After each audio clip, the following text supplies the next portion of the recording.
got some weather report from Canada, I guess. And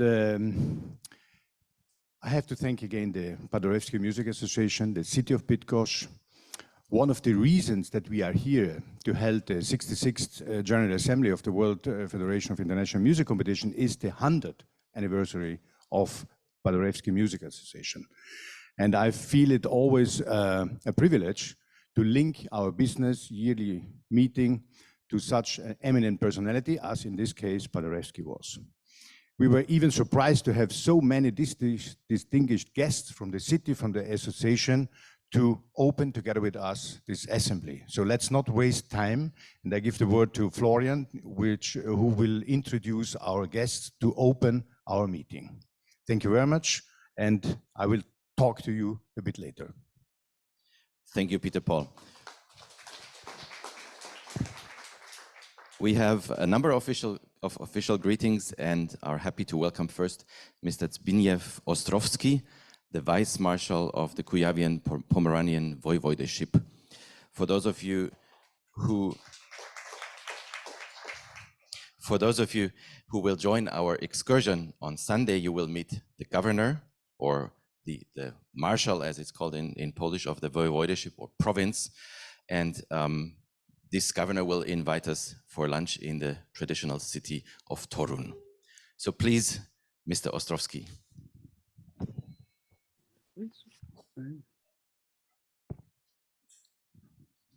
Witam Państwa serdecznie.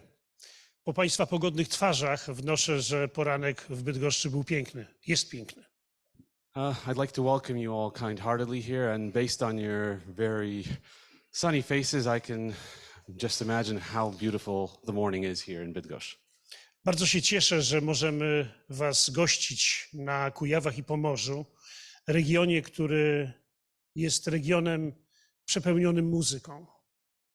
I'm very happy to host you in Kujawia and Pomerania, a region which is a region that lives music. Odbywa się tutaj co roku wiele bardzo ważnych dla naszego regionu wydarzeń muzycznych o randze międzynarodowej. The region hosts a number of musical events important for the region, for both the region and internationally. Nie ukrywam, że konkursy przygotowywane przez Towarzystwo imienia Ignacego Paderewskiego, konkursy fortepianowe są perłą wśród tych wydarzeń.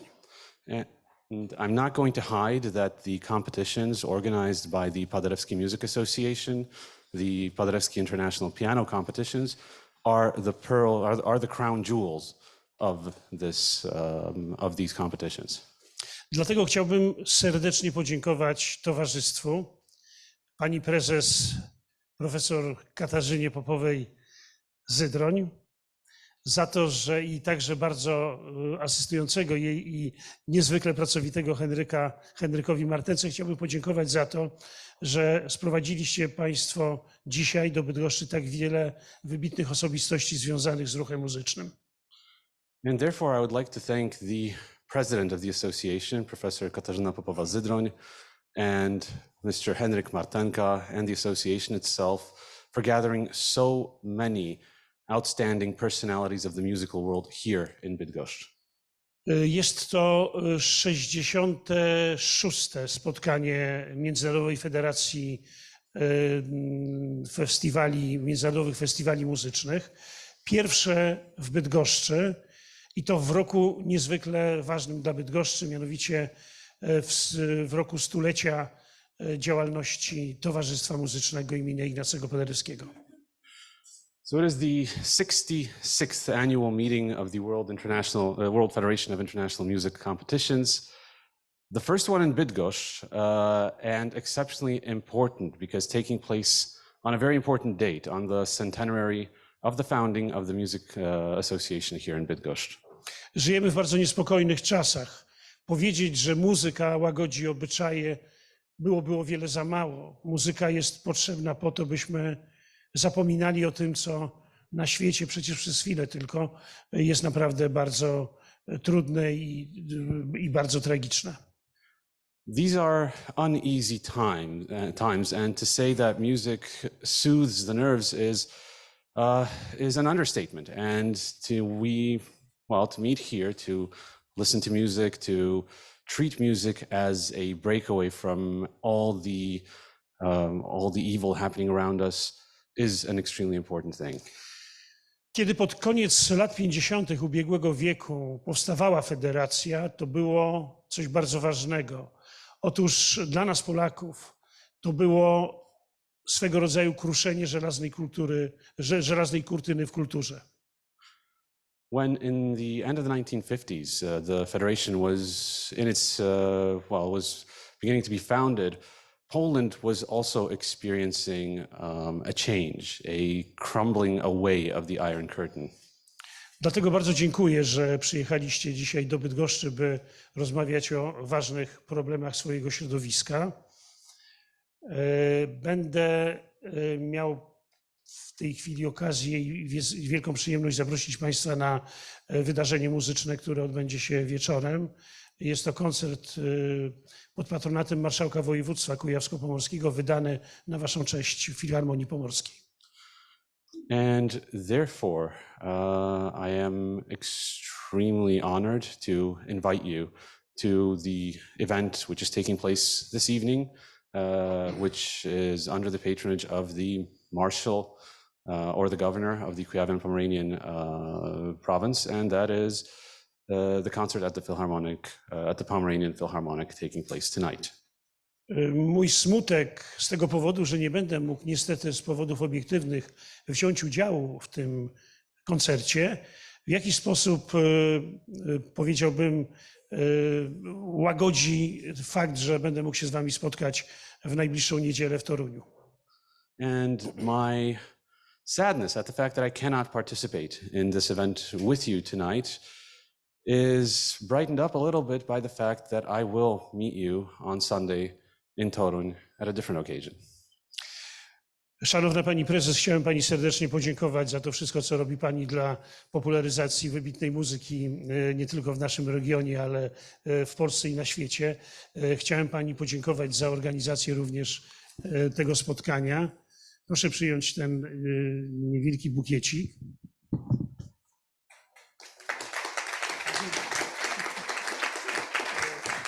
I jeszcze chciałbym powiedzieć, że przyznaliśmy Towarzystwu Muzycznemu imienia Ignacego Paderewskiego medal Stulecia Niepodległości. To jest medal, który w limitowanej liczbie został wydany z okazji stulecia odzyskania niepodległości przez Polskę. Niepodległość do Bydgoszczy zawitała trochę później niż na terenie całej Polski. Chciałbym ten okolicznościowy medal wręczyć Pani Prezes. So it is also at this occasion that I would like to thank you, Madam President, for your work in making Bydgoszcz known throughout the world and for cultivating musical culture here. And this bouquet is an expression of that honor. And I would also like to confer upon the association itself the Centennial Medal for the Centennial Independence Medal, which is a limited edition medal made to celebrate the centennial of Polish independence. Bydgoszcz has, been one of the latecomers to Polish independence, but here we are. So thank you very much, Madam President. I mam także stosowny adres do Pani Prezes od Marszałka Województwa Kujawsko-Pomorskiego oraz jakby uzupełnieniem tego medalu jest taki przepiękny album, już nie będę go wyjmował, dotyczący odzyskania przez Polskę niepodległości z górą 100 lat temu. Dziękuję bardzo Pani Prezes. Natomiast dla Pana Prezesa Federacji przygotowałem również kilka upominków, które będą mu, mam nadzieję, przypominały gościnną i muzyczną naszą krainę Kujaw i Pomorza. And for the president of our federation, on the president, I would like to bestow a set of gifts which will hopefully remind him of our Chciałbym zwrócić Panu beautiful uwagę, region. Panie Prezesie, na wydawnictwo Ludzie i ich pasje. And I would like to direct your attention, Mr. President, to the publication People and Their Passions, which you're holding in your hands. A to dlatego, że bohaterką jednego z rozdziałów tego albumu jest profesor Katarzyna Popowa-Zydroń.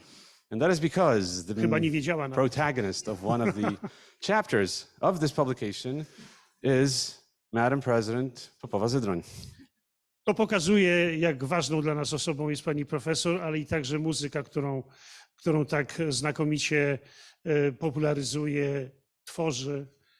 Dziękuję za to raz jeszcze. A panu, panie prezesie, dziękuję za to, że zdecydował się pan przyjechać do Bydgoszczy z całym staffem.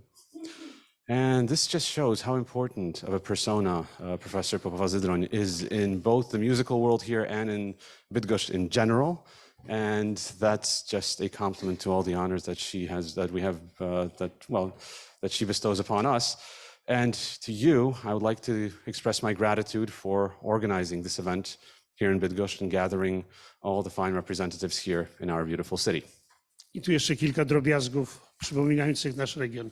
Dziękuję serdecznie, panie prezesie. Komiwojażer. Dziękuję bardzo. Dziękuję bardzo. Życzę państwu miłego, owocnego pobytu, który mam nadzieję będzie w waszych głowach zawsze kojarzył się z pięknem naszego regionu. So I wish you a pleasant and fruitful stay, which you will always hopefully associate with the beauty of our region. Thank you very much.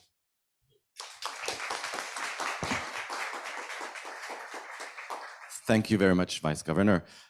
As the city of Bydgoszcz is really greatly supporting this conference, we also have a greeting by Mrs. Joanna Zataj-Ross, the representative of the City Hall for International Affairs. Please.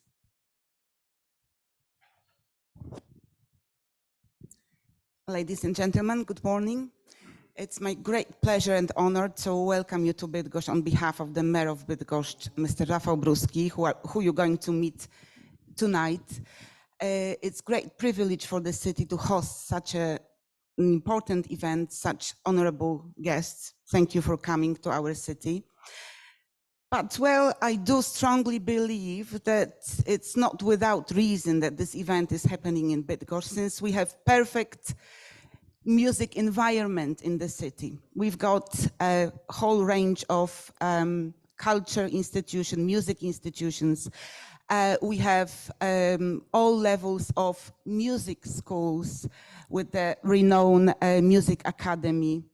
Well, we also have a music district where there is a playground with musical instruments. And well, if you go there, you can hear that children play passionately. The neighbors sometimes complain, but then all musicians have to start somewhere. The music life of our city is being created thanks to passion and great work of people and institutions. Institutions always mean people. With a great role of the Ignacy Jan Paderewski Music Association. I would like to thank you very much for being in Bydgoszcz, for enriching the life, cultural life of the city. It's the 100th anniversary of the existence of the association, as you know. Very good reason to have the meeting here in Bydgoszcz. So they dynamically stepping into the 2nd century of their functioning. Thank you. And thank you all of you for, in your work, for finding gifted musically people, promoting them, getting them on international stages, giving them great opportunity to perform and to make our life so much better. We all benefit from your work as listeners of music, humble admirers of the beauty of music. So thank you very much for that. And let me finish by wishing you a very fruitful meeting, enjoyable meeting, good debates, good talks, good workshops, and enjoy Bydgoszcz, the city we love. You are going to meet the mayor tonight, so I wish you good stay in Bydgoszcz. For all the ones who are not with us, well, you can be envious, I hope. So all the best. Great to have you here. Thank you.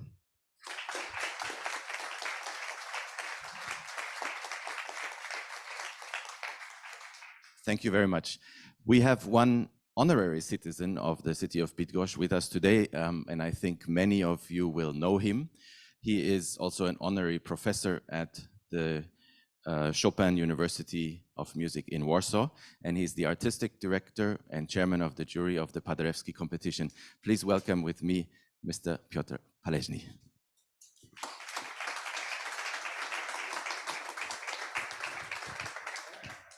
Hello, I'm very happy to be with you. I've got 2 minutes to say something, so I will be very, very happy to, first of all, to congratulate Music Association Paderewski for its 100 years. It's one of the oldest association in Poland, for sure, but not only in Poland. I am very happy, I am very proud to be very close to this association, being, well, it will be, in November, it will be for the 7th time in 12 editions of the Paderewski competition. I am really happy to be with this competition as a chairman and artistic director. And I hope the level of this competition will grow up all the time.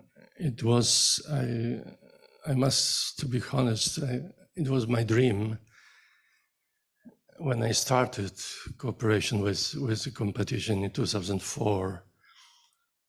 It was my dream to be very close to world federations and to be very close to Gustav Alling and Argerich. Yes, and I'm happy that this dream came true, that you are here, very welcome. And I'm really very honored, I'm very proud and very happy that this assemble, 66th assemble of World Federation takes place here in Bydgoszcz. Thank you very much for coming, and I wish you all the best. I think 2 minutes already is over. So thank you very much, and all the best for your conference, and I think the very fruitful meeting. Thank you very much.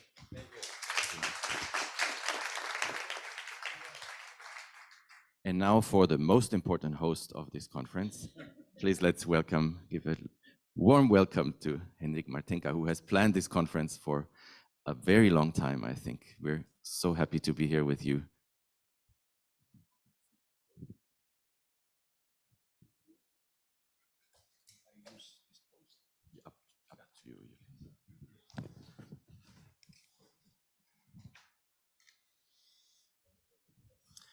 Dear friends, maybe this is acting. Hello, yeah. Dear friends, 7 years ago, the idea of holding the General Assembly of the Federation in Bydgoszcz first came to my mind.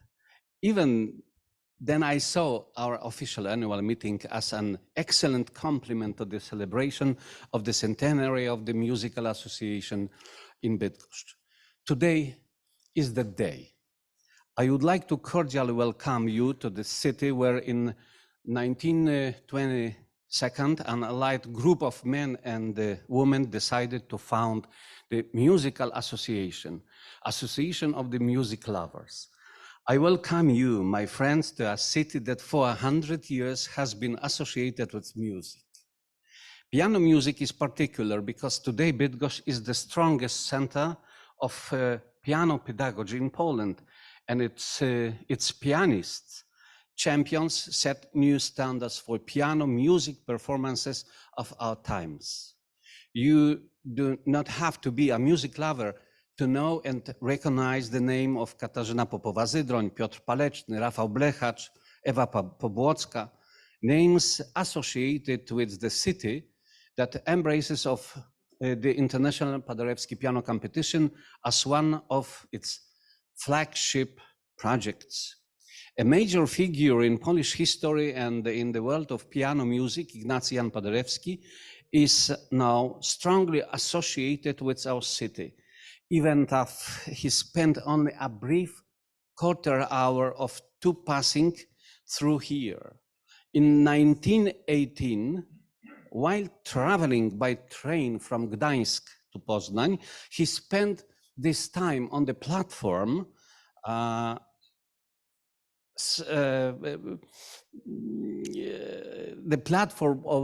the railroad station, waiting for the steam locomotives to be changed, and smoked a cigarette. The local press took note of this fact because Paderewski was already a legend, and on this incident, one of Bydgoszcz's great citizens, Andrzej Szwalbe, successfully built a founding myth adopting Paderewski as a patron for entire post-war culture in Bydgoszcz. The Pomeranian Philharmonic, a piano and vocal competitions, a high school and an academy of music, as well as the airport, were named after Paderewski. Considered by the communist authorities as an undesirable political symbol, Paderewski seemed to have been resurrected in Bydgoszcz of the 1950s. He could be found in public space of all of Poland, but it was in Bydgoszcz where Paderewski became a vehicle for the construction of high culture, including the piano competition created incidentally by the same people who in 1927 brought the Chopin competition to life, like Professor Żurawlew or pianist Paderewski students like Szpinalski or Stompka.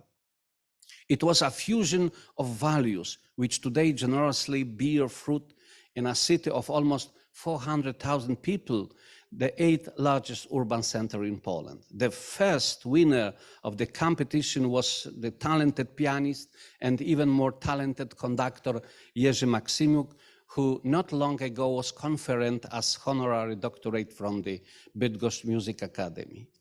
After 25-year-long hiatus, the competition was reactivated in 1986.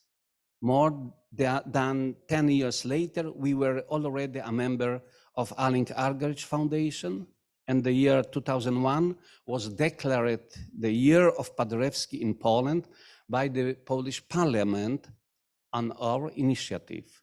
Since that year, the competition, for which preselection have been held in 8 centers around the world, from New York and Vienna to Seoul and Tokyo, has set itself new qualitative and organizational directions, applying in 2009 to the Federation in Geneva, where we were accepted a year later. Well, Paderewski, this is why each of our competition is held. In the past several years, we have witnessed some spectacular success at Paderewski competitions when the names of Julianna Avdieva, Nikita Mdojans, Filip Linov shone, or such pianists as Bruce Xiao-Liu, winner of the last Chopin competition, revealed their talent to the world. Using new media, we built a several 100,000 strong audience. At a time when the muses are failing silent and the clank of guns is sounding louder, we have a special mission to perform. We are to continue the voice, good and beauty, even if the true or reality puts us to a great test. I wish you, and I wish you, and I wish myself that we succeed. And finally, I wish you again a pleasant stay in Bydgoszcz, Toruń, and Warsaw. Thank you very much.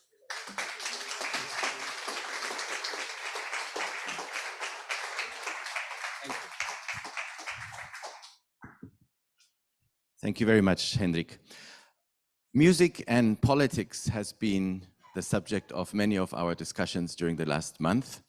And so we thought it would be a good beginning for our conference to talk a little bit more about Paderewski, who is maybe the most shining example of a politician who could positively influence and guide politics, world politics, more than 100 years ago.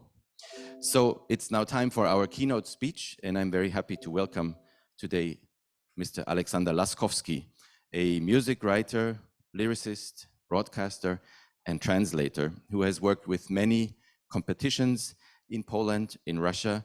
I think many of you know him from the Chopin competition, where he is the press spokesman. And he's really a specialist in Polish composers of the 19th and 20th century, with a special focus on Paderewski, Penderecki, Lutosławski, and also Weinberg. Alek has his own opera show on Polish radio, and he has hosted a monthly show on Polish music on the Russian radio Orpheus. He also serves as the Warsaw correspondent of the British Opera magazine. I think you are originally a saxophone player, but you're also now playing the guitar Manush. Maybe you can tell us more about that, the gypsy guitar, which is quite far, but maybe not so far away from the music of Paderewski. I look forward to get the connection from that. Thank you very much, Florian. Oh. Sorry. I'll use this microphone. Oh, I'm sorry.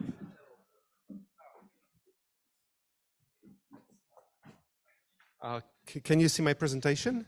Or should we just...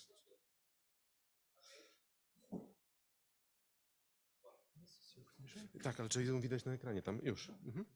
Dziękuję. Well, hello and welcome. I feel very humbled by this generous introduction and really very grateful to Henryk Martenka and the Federation for having me for this keynote lecture. Before I begin, I have to make 3 disclaimers. First, I serve as the press officer for the Fryderyk Chopin Institute in Warsaw, but what I will say here is my personal views and opinions. That's the first disclaimer. The second one is, as Florian kindly mentioned, I spent some time in Russia, actually over a decade, working there and building bridges and having a radio show and working for the Tchaikovsky competition. And I have to say I love this country very deeply. And so now seeing what Russia is doing to the world and to herself just makes my heart bleed. And the second disclaimer, please remember when I get to my last slide. And the third disclaimer is, I have about 25 minutes, correct? Well, which means I have to exclude a lot of interesting things about Paderewski, like his travels around the world, where he got as far as the Maori people in New Zealand and took some clothes back with him to his wonderful villa, Rion-Bosson, on Lake Geneva, or his success with women in his intimate life. There is some little known information which I have no time to disclose. And well, last but not least, his music. He was not only a great pianist, one of the greatest in history, but I believe one of the greatest composers of the late Romantic period, perhaps a bit too late with his style for his period. But now in our postmodern world, there is a place for his music, which should be much more appreciated, I think. So these are the 3 disclaimers I would like to make. Let me just take off my watch so that I keep track of time. And now, the title of the keynote speech is A Happy Ménage à Trois, Paderewski, Piano and Politics. Well, most people will say that a perfectly happy ménage à trois is not possible, and it happens to be true also in this case, but I will argue that it was much better than a separation that would not be honest or true. Paderewski was born in 1860 in Kuryłówka, a small manor house, to a landed gentry family, Polish family, in what is and was Ukraine. In 1860, if you look at this map, which is not very clear, but that doesn't count at all, because you will not find Poland. You have to remember that Poland, as an independent, politically independent country, did not exist in the 19th century, having been partitioned by the 3 neighboring countries: Prussia, Austria-Germany, Austria, no, Hungary, Austria actually at the time, and Russia. So Paderewski was in the Russian part and technically was a Russian citizen when he was born, which is quite important because not seeing Poland on the map, you will naturally ask the question, where was Poland at that time? And I would say there was a very clear answer to that in the Polish people, their language and their culture. The Romantic period with Chopin as the great symbol of Polishness in music, based in Paris, of course, in the second half of his life, and Adam Mickiewicz, the greatest Polish Romantic poet, who also was based in Paris and a professor of Collège de France. So Poland existed through culture, and that is something very important when we go further to Paderewski, because he was a natural heir of this kind of thinking, that music was his Polishness, was his home country, was his identity, and was his power that gave him the strength to go on. And of course, his great love of Chopin and the natural folk traditions, which were so strongly present in his music, you will also find in Paderewski's music. Ignacy Jan Paderewski. Now we'll go into some details of his life and work. Born in Kuryłówka, his mother died when he was an infant, and actually she came from a family. Her father, so Paderewski's grandfather, was friends with Mickiewicz, the poet I have just shown to you. So this is a very closely knit circle of Polish intelligentsia, which comes from the landed gentry, which is very patriotic and which takes care of the country that exists in culture, but not in politics. You can see the young Paderewski, then you can see the child, the young Paderewski, who comes to Warsaw to study, to work very hard. His family is poor, and he lives with a family of piano builders in Warsaw, the Kerntop family, Polish of German descent. And that's quite a happy coincidence, because he has quite a few good instruments to practice on and to show to the customers who come to the Kerntops to try the instruments. He studies at Warsaw Conservatory, Warsaw Institute of Music at the time, actually, and there is some pressure on him to direct his talent in another direction. He is not immediately recognized as a piano prodigy, although he is very musically gifted. He's very hardworking. He spends up to 12 hours a day practicing. Yet some professors insist that he should take up the trombone. He does, and he's not a successful trombone player. So he decided to stick to the piano, I think, luckily for us all. And the other thing we have to say, he has an aura of someone who is extremely talented, a bit like an angel, some women will say, and some men as well.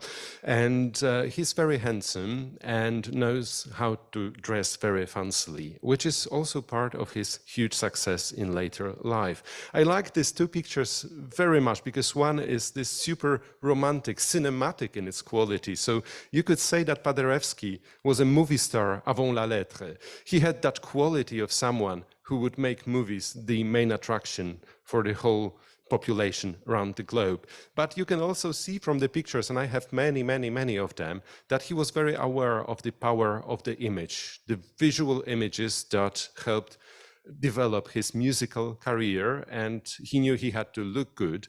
He had the best tailors to take care of his attire, and he had the perfect manners, all the languages it took to make a career in the houses of the aristocracy around the globe. Well, having studied in Berlin, in Vienna with Leschetizky, he goes to launch his career in Paris, which he does most successfully through some salons and with some stories which I have to exclude, as I mentioned in my third disclaimer. And then he goes on to conquer London. And his agent makes an absolutely fatal mistake, because he's advertised around London as the Lion of Paris. Give it to the British press.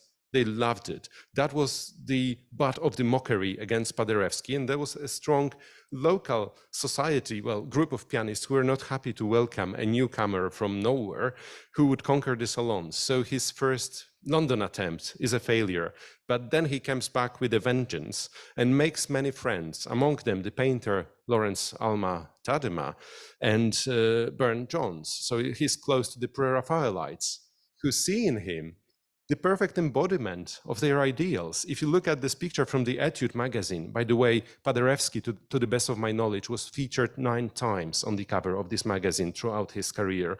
I think the most often shown pianist on the cover of the Etude magazine in the whole history. So in this picture by Burne-Jones, you see this angelic quality which they sought in him. as a person, in him as a composer, and in his music making. And so he becomes the favorite pianist of the aristocracy, invited to many drawing rooms and even to Queen Victoria to play for her privately 2 times. At the same time, he pursues his his compositional career.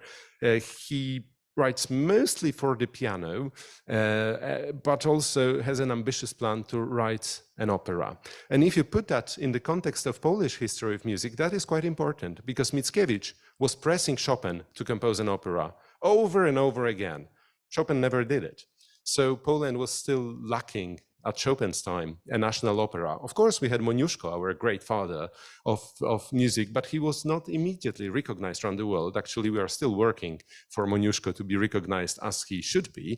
But then Paderewski decides to write his own opera, which takes up some time. Now, let us move slightly to the gossip column of the press, because I think that is also quite interesting, because Paderewski, from our point of view, from the world that is so oversaturated with social media, images, and gossip, he was there before the social media were born. He was in all the gossip columns, he was in all the drawings, all the caricatures. He very cleverly used the media to promote his career as a very serious musician, because he never compromised his music making, perhaps sometimes going in the direction of the public taste, popular taste, especially with his famous minuet, which became really an earworm in his time. But still, he was clever at using the media, either in a most elegant way, like you can see on these covers, and he was a huge attraction. He made the magazines sell better, but then also through a connection with Steinway. After his London success, he was offered a very lucrative contract from Steinway and taken to America to play at Carnegie Hall, newly opened. And you will remember that when Carnegie Hall opened in 1891 with Tchaikovsky conducting, it was not sold out. It was not in the middle of New York yet. It was not next to the Central Park. The Central Park was being created at the time. It was out there and nowhere uptown. So it was very hard to sell a fancy big hall that Andrew Carnegie, who had too much money, decided to build. So Paderewski really set a benchmark for every pianist and every performer in the future, selling out Carnegie Hall on 3 consecutive nights. He immediately made millions working with Steinway. And actually, they had a private car for him, taking a coach, train coach, taking him around America with a pianist, with his private cook, his manservant, and of course, a place for Paderewski's wife, who accompanied him on all his travels. And he also was really the brand house name of Steinway, actually among quite a numerous Polish mafia, as some people in New York refer to it. When I was doing research on Paderewski, you will see the Dereszke brothers, so the stars of the opera stage, Marcelina Sembrich-Kochańska, also a great Polish singer, and Paderewski. I mentioned his opera Manru, originally written to a libretto in German by a Polish Jewish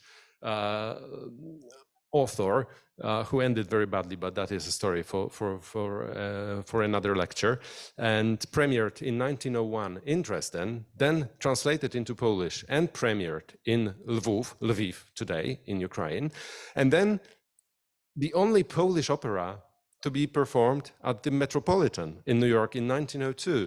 And what makes it especially interesting is that Paderewski was performing a recital at Carnegie Hall on the very same night that there was a presentation of his Manru to a sold-out Metropolitan Opera. So he was successfully competing with himself, because his recital was also sold out, which, you know, can you imagine that today? A composer who sells out Metropolitan Opera and Carnegie Hall on the same evening. He was just in one place. He had a conductor do the opera. He never conducted himself. But actually, his piano concerto premiered at the Musikverein by Leszczycki's wife, was conducted by Hans Richter. So these are quite high musical circles from the very beginning. So he was the man, really. Here you have the original cover of the textbook for Manru, which is a nice story about gypsies who are really outcasts in the society. So it is truly relevant opera today.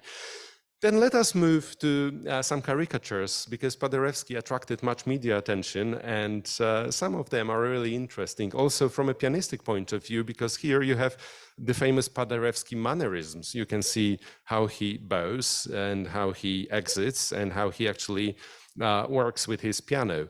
Here is another one from a much later period, and this one I like especially because this is Frank de Gioia's impressions on our leading emperors of the keys, the master piano wreckers.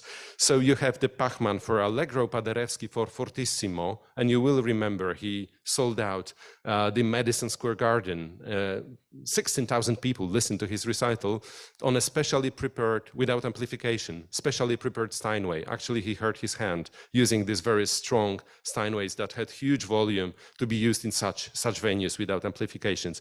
Well, you have Rachmaninoff here as well, and Hoffman, another Polish pianist. That is the Paderewski Fortissimo. You may have a closer look, please, here. And then, well, he influenced the fashion of his time. So this is his recital in London, where you can see the halo of his hair, as people would call it, but also all the flowers in the hats of the elegant society that came to the concert. You could hardly see the pianist because of the flowers. And actually, the rumor has it that some women were passing out because the fragrances of the flowers in the not very well air-conditioned room were a bit too strong. So, I'm sorry, something went wrong here because we cannot see the picture I wanted to show you. But then his hair became an important part of his popular career, because there were many articles in the press saying that perhaps the music makes your hair grow. And actually, in America, there was also a guy who tried to manufacture and market a Paderewski shampoo. There were Paderewski cigarettes as well, because he was famously a smoker, which actually shortened his life. How popular he was as a popular composer. He was the star of mockery for Tin Pan Alley. I have these two mock songs, I especially like Since Sister Nell Heard Paderewski Play. That is something many pianists will know from their private lives, because this is the story of a neighbor who's suffering because the neighbors bought a piano and Sister Nell is tormenting them because she listened to Paderewski on the radio and they have to move out or destroy the piano. I will not tell you what the end of the song is. I'm planning to have someone record it and I hope it will go viral then. So this is the happy part of this whole story. Paderewski was extremely popular around the world. He had important friends. He made friends when before World War II with many American millionaires and politicians. So when World War I broke out, he had the means to work for Poland. He made friends with Kühnelhaus, who was the advisor of President Wilson, and actually through that connection made Wilson put Poland as point 13 in his 14 points for peace after World War I.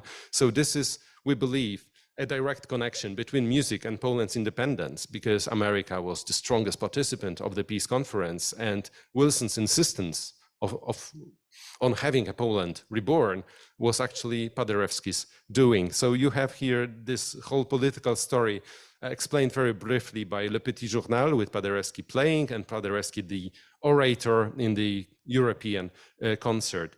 There was also a popular side of his political career. For 20 pfennigs, you could buy a Paderewski sticker and a Wilson sticker to put wherever you wanted. Then when he became prime minister, he was on the postmarks around Poland. So he was truly a popular political figure through politics, but also and mostly through his music making. Something I would like to stress here is the fact that he was always with his wife. Some people said that he was a bit childish and needed to be taken care of, and that is why his wife accompanied him all the time. But I don't think it is true at all. Actually, she went with him to the ceremony of signing the Versailles Treaty. She was always with him, being his closest political ally who helped him actually do what he wanted. And if you remember that, actually Poland, right after regaining independence, gave electoral rights to women. Paderewski's role and his wife's role here is quite important. It was very early if you compare it to many other European countries that women could vote in Poland, actually. And well, Paderewski was seen as someone very rich who brings bags of dollars from America. He could do that. He made millions playing the piano. But actually, when Poland was reborn as a country, many Swiss banks didn't want to give credit to Poland. No trust in a newly born country. Paderewski, yes. So Paderewski had more credit with some banks than the country he was the prime minister of, which is also sensational, I think. I'm sorry, something went wrong with the presentation because we cannot see it all. But what I was meaning to show you is the political power of music represented by these funny drawings here.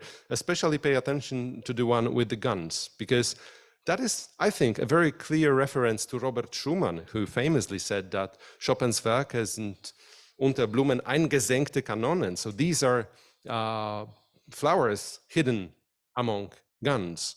That was the political power of music, which Paderewski used very successfully, and that was recognized by the popular press, which I think is quite sensational. I'm so sorry, something is wrong with the presentation, but then Paderewski became the symbol of peace and newly born Europe to many people. Here, a very royal reference to Louis XIV, which you will see on this French publication, biographical publication devoted to Paderewski. He was featured on the Time magazine twice for his contribution to the arts, to the politics, and to the world peace, which is very sensational.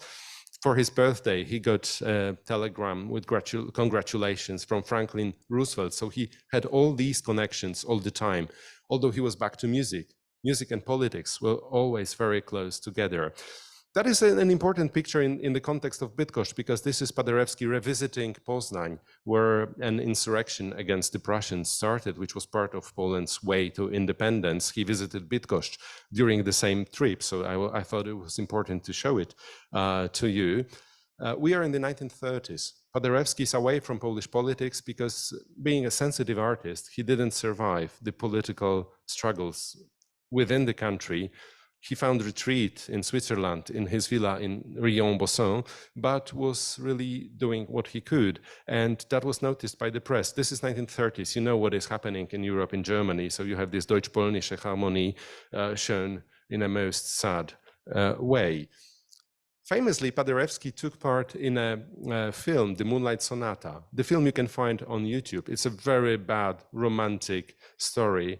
Not an interesting film from a, say, cinematic point of view, but from a musical point of view, it is a sensation because you can see the very elderly Paderewski actually play his music and behave in the way he did. He was out of step with his time already, aging and not understanding completely modernity, but still understanding the medium of film. And I chose this picture because his mission was to bring peace to people and to also take care of the next generation. So a scene in which he invites a small girl on the stage, having played, and she comes up to congratulate him, I think is quite symbolic. And well, we come to the last slide I have of my presentation. You will remember that Poland was reborn in 1918. In 1920, it was attacked by the Soviets. And well, we survived, but that was the miracle in the Vistula, so a big battle that saved Poland, and we believe also saved Europe from Bolshevism. That was noticed by the American press, because if you read carefully what is here, you have Paderewski at the piano, which says Poland, March of Democracy. You have a Bolshevik hiding under the piano, and there is a notice to Bolsheviks saying, don't break up the harmony. Which brings me to my final point, and second disclaimer is that I said a happy ménage à trois, because I believe that you cannot separate music or culture from politics, even if you try and do your best. It is, I think, hypocrisy to believe that it can be completely separated. And actually, I would argue that following Paderewski in a ménage à trois that perhaps is not perfectly happy, but is honest, is a much better way than an hypocritical separation of arts and life. Thank you very much.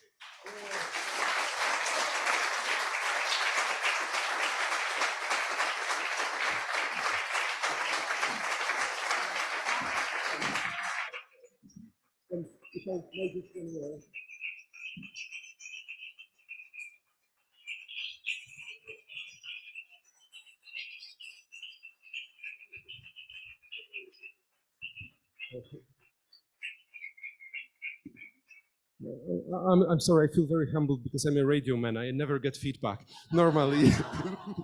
But the last thing I wanted to say, thank you for your patience. I wanted to offer as a token of friendship to the Federation the catalog of the Paderewski exhibition, which I had the honor of co-creating. So if I may present it to you. And small promotional detail. Yes, also for the Federation, this is an unofficial publication which I gave to some of you in Barcelona a few years back, but as it concerns the Federation, because it is the father of Ricky Rodzinski, who was your member, this is an unofficial publication. You cannot buy it, you can just get it from me, and it's almost the last copy. These are the letters of young Bernstein to Richard Rodzinski, who actually made Bernstein, which people don't really know. So this is another Polish contribution. Thank you very much, enjoy the conference.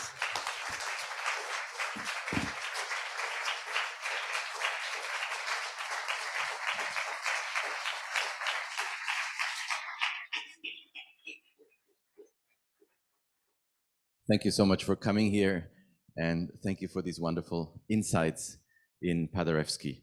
Of course, I would like to invite you also to have a look at the books of Henryk Martenka, who is also a Paderewski specialist and who has also written books about Paderewski. There's lots of things to discover, and it's really fun to read about history and how it is intertwined with this famous musician.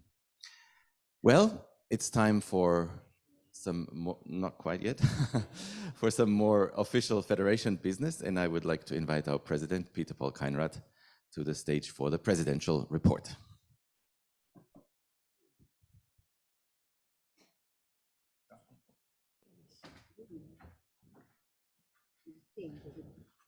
So, it's not easy now to go to a report after this super inspirational talk. I'm totally enthusiastic. Already coming here to Bydgoszcz, I was reading a bit. We know our Secretary General wrote a beautiful essay also on a newsletter that we got.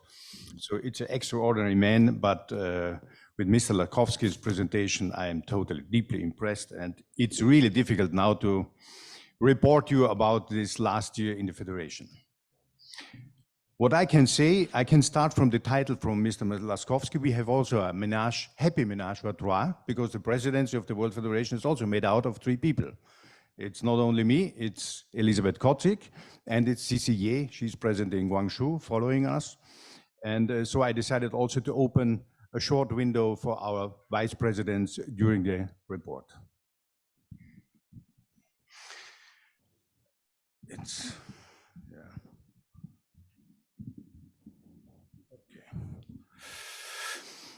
a presidential report foreseen by the protocol of the WFIMC General Assembly may sound a bit pathetic in this very disruptive times. Therefore, I will limit myself to put together some pieces not only of what happened since our last GA, but also trying to touch some arguments and topics which potentially may become important for our next future in the Federation. Let me start from my own electoral program, if it's allowed. I have sent you last year on occasion of the presidency election, right 1 year ago in Reggio Emilia. I said 2021 will mark the beginning of the post-pandemic times. I was wrong. We still don't know where this pandemic will guide us. Our treasurer, Jacques Marquis, for example, had to cancel his trip to Bydgoszcz because of a COVID infection, and still a lot of concerts are canceled around the globe because of the pandemic. I said that we will develop role models of how to bring stakeholders of international music life closer to the WFIMC. I was wrong again. We were so absorbed by the crisis management due to the ongoing pandemic, and then everything imploded when the so-called Russian Specjalne Militarne Operacje against Ukraine started, which is nothing else than a brutal, aggressive war against a nation and the neighborhood. I said, third one, being a member of WFIMC means sharing same values. This time I was unconsciously right. The discussion and finally the decision we took all together with a massive majority regarding the exclusion of the Tchaikovsky competition was first of all a confirmation that our federation has a very clear mindset regarding their own values. More about this a bit later in my speech. Let me start with the simpler hard facts. It was a pleasure to support as much as possible our brilliant Secretary General Florian Riem on his way to professionalize the communication and the action body of the WFIMC, together with his excellent and as well charming collaborator Sarah Betrice, based in Geneva, and Jin Young Kim, based in Seoul, as well our new intern Hana Saito from Japan. Gives you already an impression how international became our office in Geneva. All of them present here. I'm really thankful to my predecessor, Didier Schnork, to have hired Florian, because this allowed us to consolidate a new model of a full-time Secretary General, which initially wasn't so successful as we were expecting. It was anyway the absolute right decision. Over the last year, I was practically in a weekly exchange with the Secretary General, establishing a hopefully fruitful operative action modus with sometimes, I admit it, controversial discussions, as it is totally normal in any professional environment which is looking for ambitious horizons. But let's see how the Secretary General himself sees this. On the top of this, I have visited the following member competitions: the Toscanini competition in Parma, the UNICE competition in Johannesburg, with a touching meeting with the former president of South Africa, Thabo Mbeki, the contemporary piano music competition in Orléans, the Queen Elizabeth competition in Brussels, this time with cello, the Sibelius violin competition in Helsinki, and last week, the Van Cliburn competition in Fort Worth. It was amazing to see how determined our members in different environments were acting and being able to give their best answers to these challenging times. 3 remarks on this. As we all know, the Sibelius violin competition took the decision to exclude 2 Russian finalists from their competition.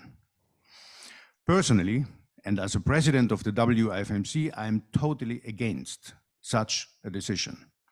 But it was important to be present at the finals, having the opportunity to have a frank discussion with the director Päivi Pusa and the president Lauri Ratia, who then sent us an official letter explaining the reasons.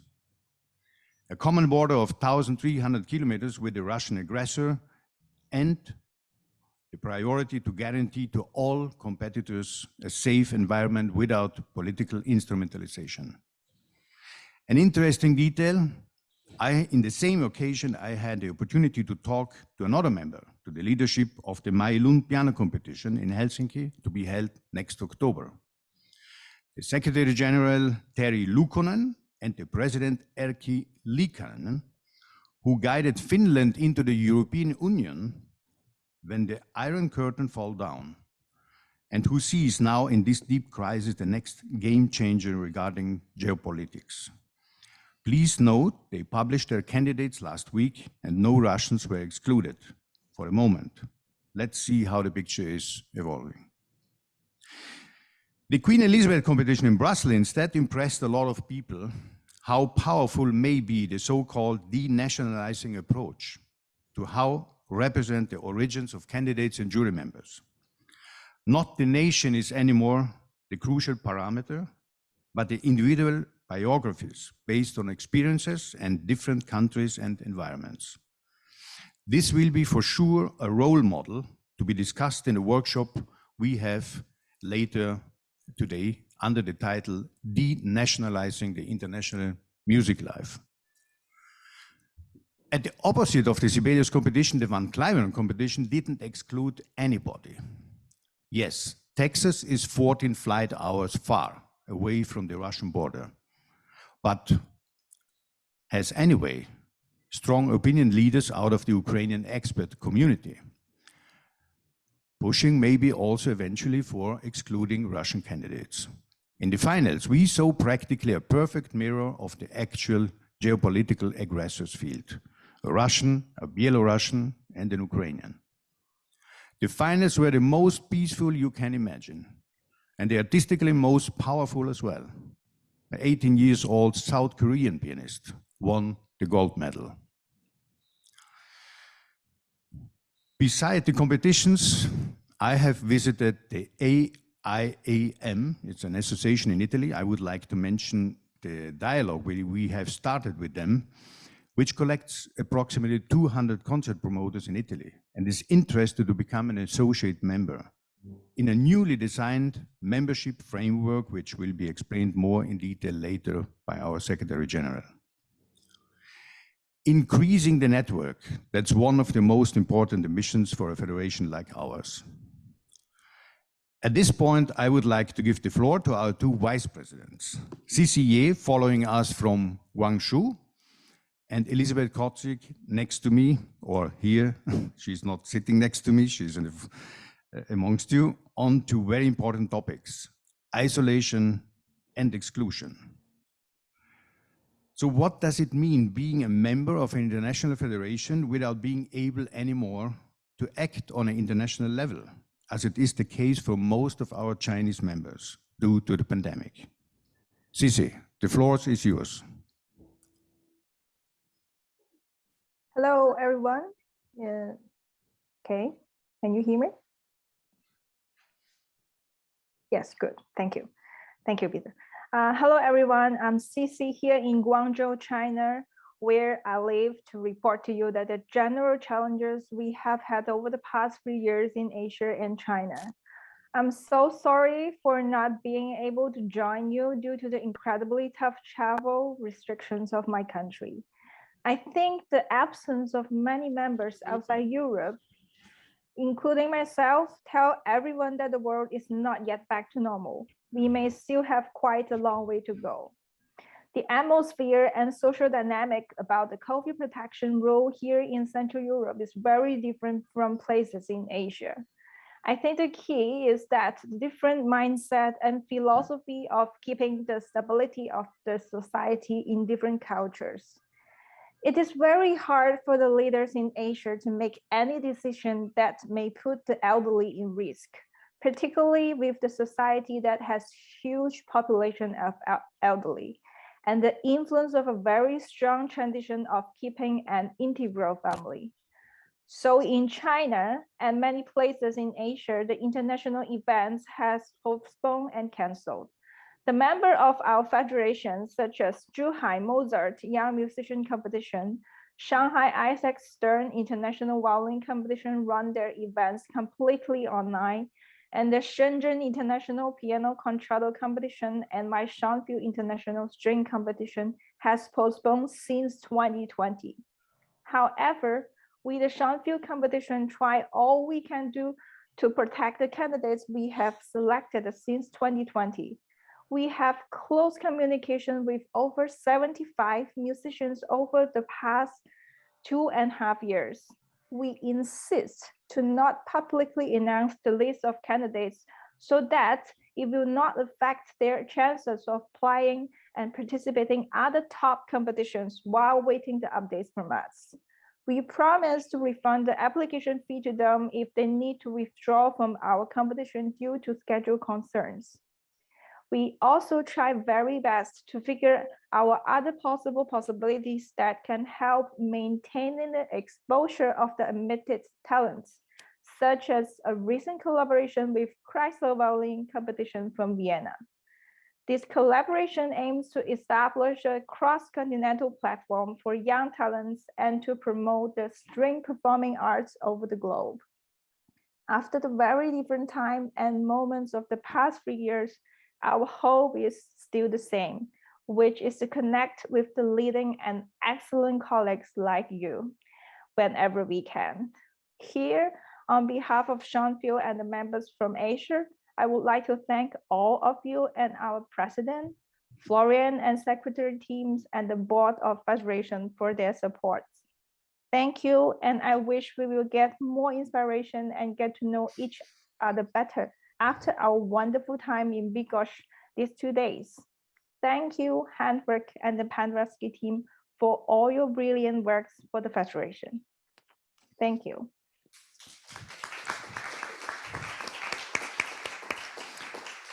Thank you very much, CCA from Guangzhou. Now it's the turn of Elisabeth Kotzig.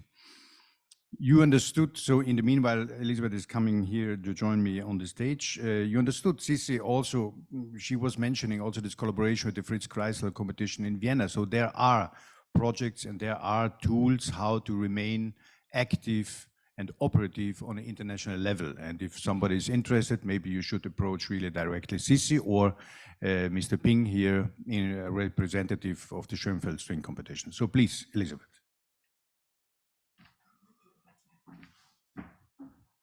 Thank you. I'm afraid all have been said, but I wanted to share some few thoughts about a topic which is quite hard and important for all of us. We just heard from Sissi, there are still some international music competitions which are practically excluded from the international music life. And we've been living now a time when the topic of exclusion became important, unfortunately, because of our job, the music has to build bridges and include, not to split. But still, we had this year to take the decision about exclusion of international Tchaikovsky competition from the World Federation, which was hard and difficult, but we took this decision almost unanimously.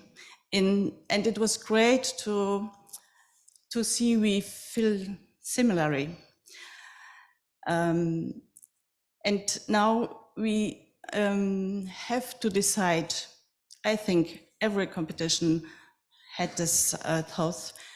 If we invite to take the competition musicians who have not been vaccinated against COVID-19, we have to decide, do we invite Russian and Belarusian musicians to the international music life, or we exclude them from it, and we exclude them from the international music life.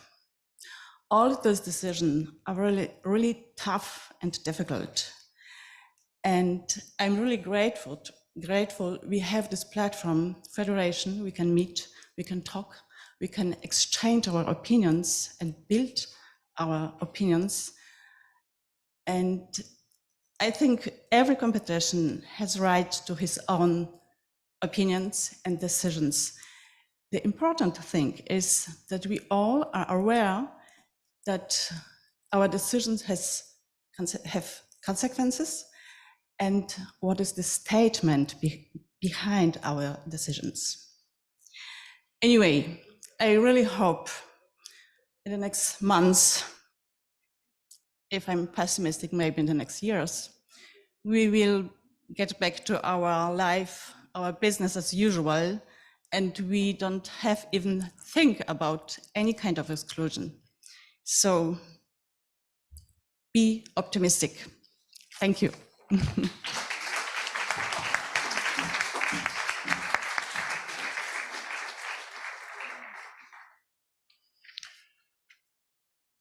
Elizabeth and also Florian, I think at the beginning we mentioned this, the first ever exclusion of a member in the history of the WFIMC for propagandistic misuse of culture, of music and of talent was a moment of awakening, at least for myself.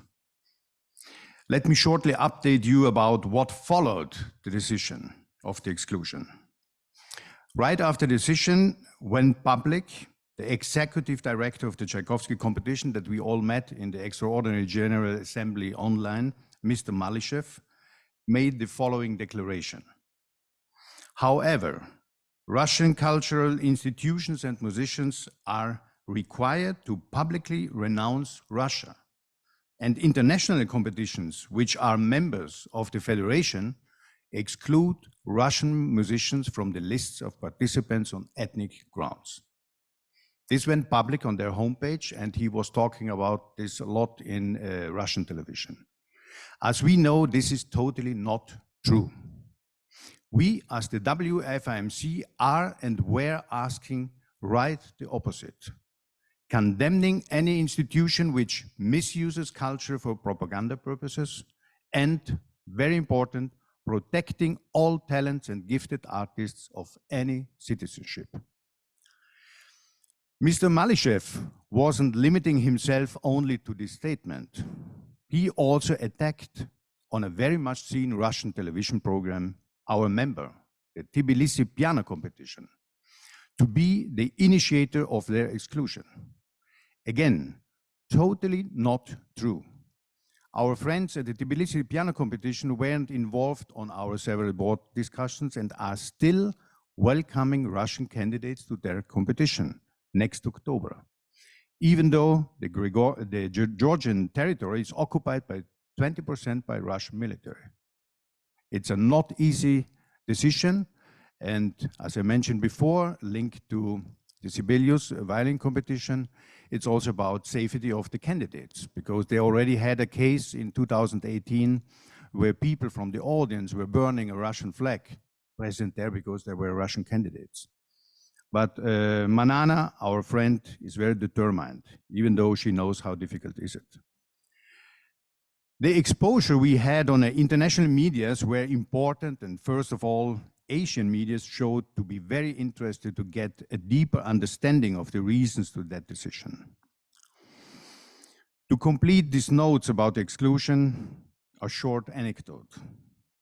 The office in Geneva has been approached by the Ukrainian cultural minister asking for a meeting with Florian and myself. Once agreed to this, we saw each other involved in a total fake talk. The real minister, recorded 3 weeks before, has been processed by a very sophisticated software to an avatar, talking to us and trying desperately to let us say some compromising statements. The avatar wasn't successful. We then stopped the talk and informed our member in Kiev, the Horowitz competition, who then informed Ukrainian secret services about this, and it seems that it happened 2 times more afterwards. And the real minister himself, a reasonable and well-prepared man, met us finally over Zoom, giving a description from the ground what is happening actually to the cultural life in Ukraine.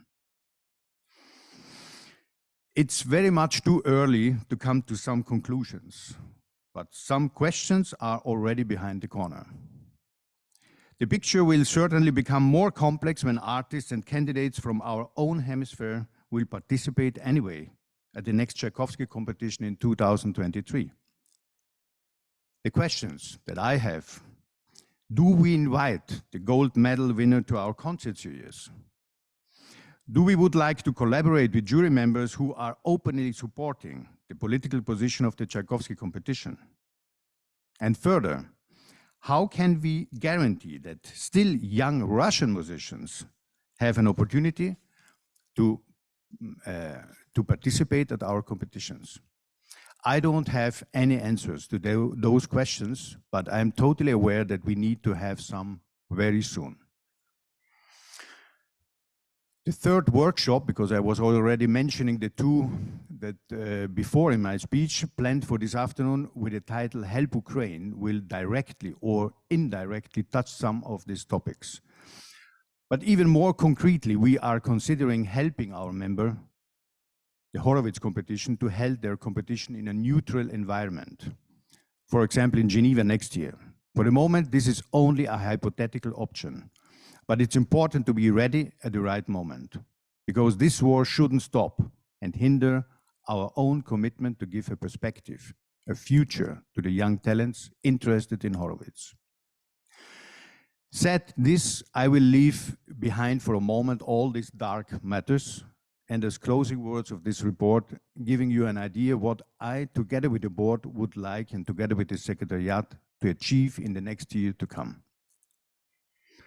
Monitoring from close the impact of geopolitical disruption on the international music scene, and eventually elaborating some tools how to deal with it. looking beyond the competition world and contributing to the relevance of classical music in general of a global reach. All of us are facing problems of bringing back audience. Building up a global press office, this is an idea that we still have to build some enthusiasm around, but I'm working on this and I'm not giving up. A global press office of the WFIMC, connecting some of the best press officers already present in our own competitions. This not to serve individual interests of competitions, but to speak out loudly values and objectives of the Federation as a collective body. Re-establishing the regional meetings with topic-related workshops, as for example proposed by our board member Rob Hilbering about marketing strategies in different cultural environments. Analyzing the potential of the WFIMC to become an incubator of new competitions we still are missing in some parts of the world. This is an idea still totally to be developed, but I see personally a huge potential in it. So despite all dark realism we have to face nowadays, I'm 100% sure that this is also a very important chapter for us as members and as a federation. The potential to gain a new relevance of the values we are standing for is huge. I will give my best, together with the board and the Secretariat in Geneva, to play my role properly and to be your servant. Thank you for your attention.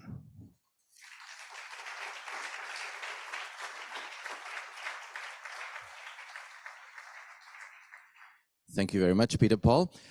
We are already running late, and as this is a hybrid conference, I would like to try and stay on time as much as possible so our online viewers don't have to wait longer or stay longer and won't know when we finish, when we begin. So let's have a coffee break now for 30 minutes. Just 2 points of housekeeping. The coffee will await you behind the stage, just if you go through this door in the back. If you look for the washrooms, we do have our own private washrooms. If you go through the hall, through these 2 doors to the very far back, there is washrooms for the conference. Thank you very much, and we will start again in 30 minutes. I will try to cut my Secretary General's report a little bit to catch up with the time. Thank you. It's now time for the second part of our first plenary session, and we have many things to go through, so I will try and shorten also the Secretary General's report a little bit.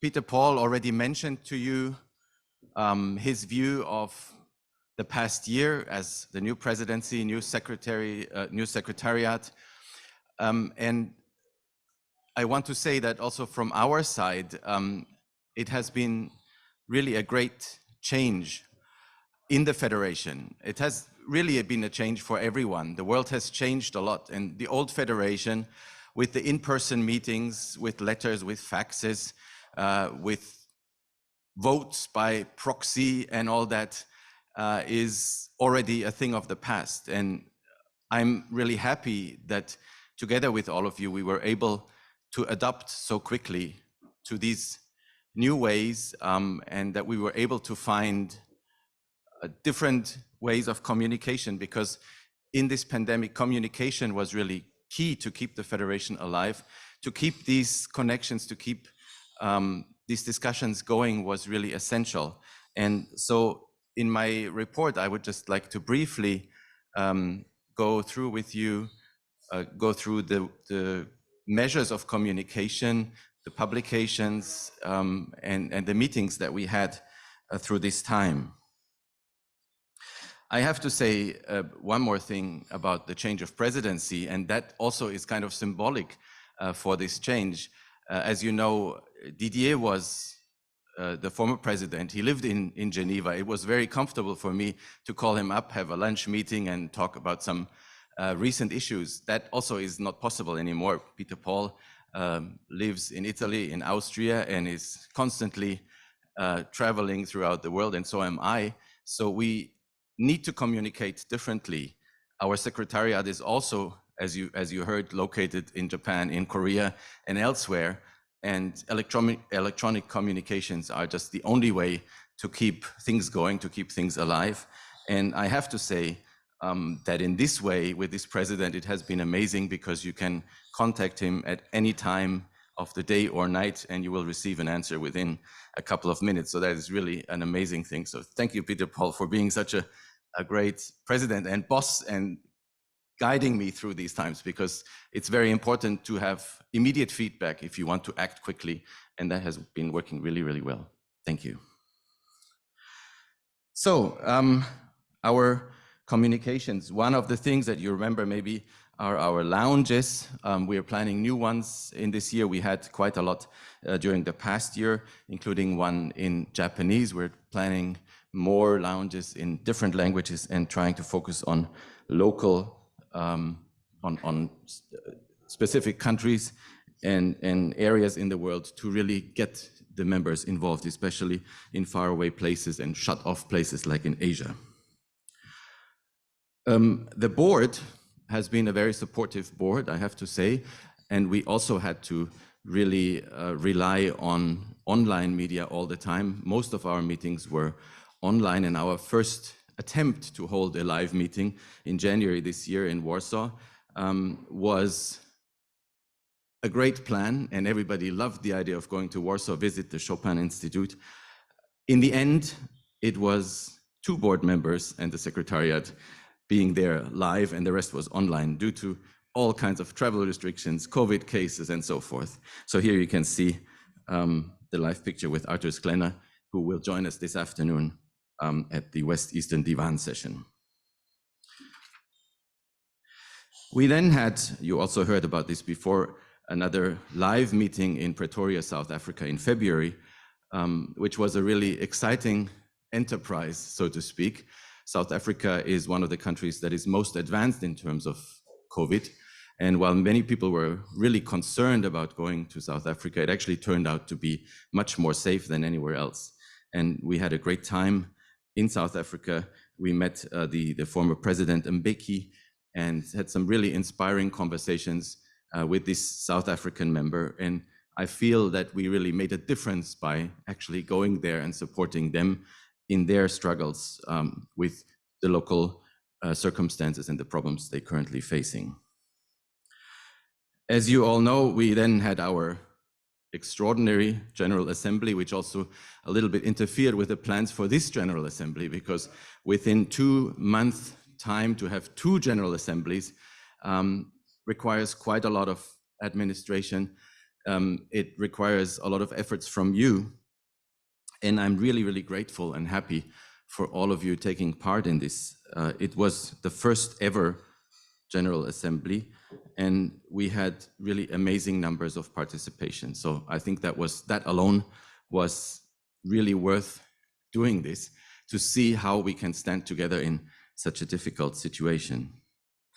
The Assembly showed one other thing that we did not expect, and it made clear that when our founders created the WFIMC statutes back in 1957, they did not really imagine to have to expel a member because of a war.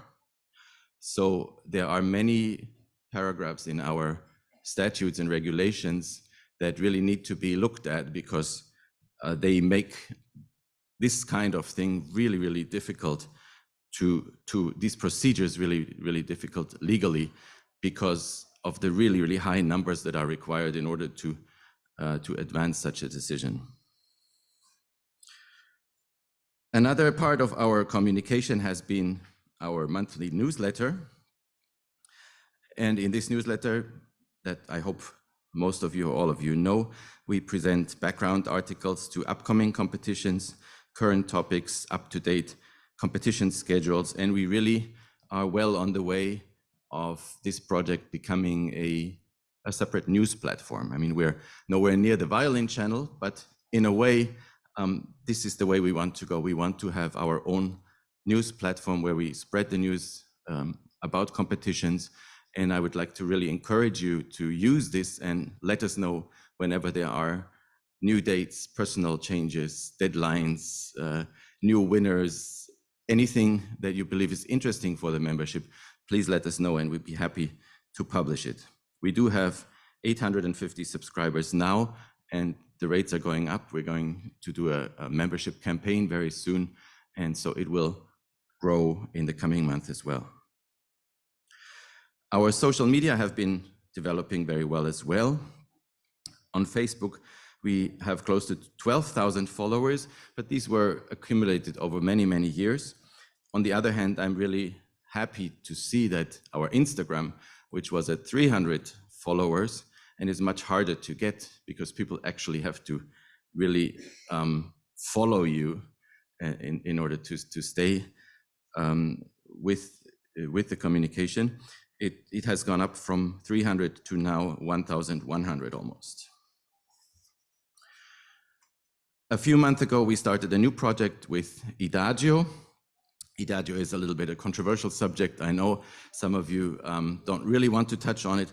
We wanted to do this because it enabled us to enlarge our own platform, our own website, and we just offered to you, to upcoming competitions, to stream your finals, not the entire competition, but stream some main round or some final round, not only over YouTube, but also on our own website and on Idagio. The advantage is, one, that you can get all the email addresses, you know which people actually registered, who was interested in your finals, you can see who watched it, and also the advantage is for us to have your competition final on our archive, so that when in 20 years somebody would like to look up a certain competition, a certain winner, they can find this video then still on our website. These live streaming videos, this will be further organized in the video section on the website. This is then interlinked with the artist pages on the website.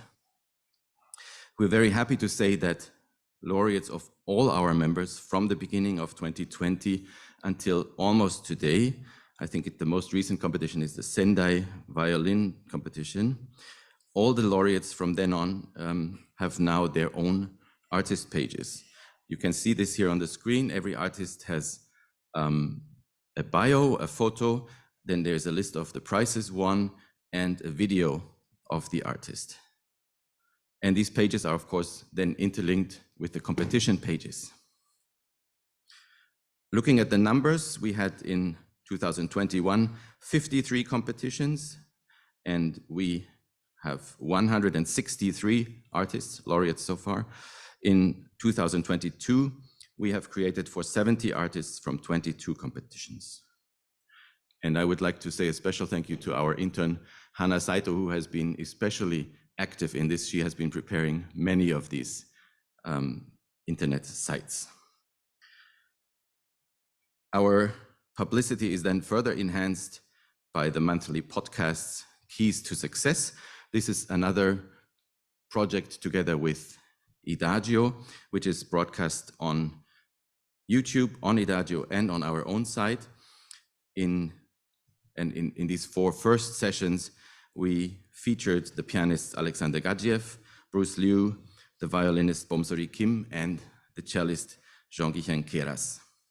We will start the second part of this series in September, and we'll try to feature a greater variety also of different disciplines, include more younger artists, more recent winners, as well as seasoned world-class soloists. One last point, this year we were very happy to have published our WFIMC yearbook in an enhanced format, and it was actually ready earlier than it has ever been. It was published during the last days of the previous year in December 29, 2021.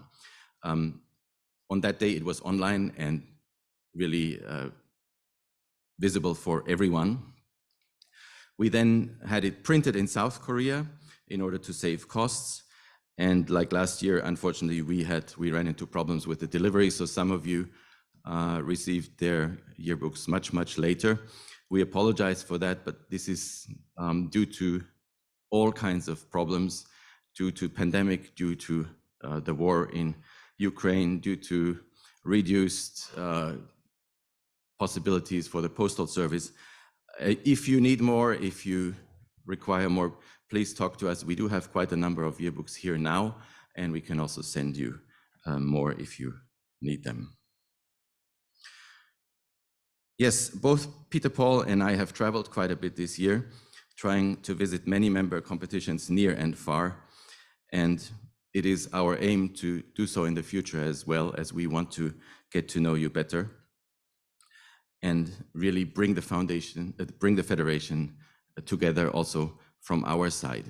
When we cannot always have live meetings, at least we can travel and we can learn more about your competitions. We can enter into some exchanges and bring you the news from the federation. So I would like to thank you for the trust you put into myself, into our president and our secretariat, and I look forward to a great time together with you during this General Assembly. Thank you.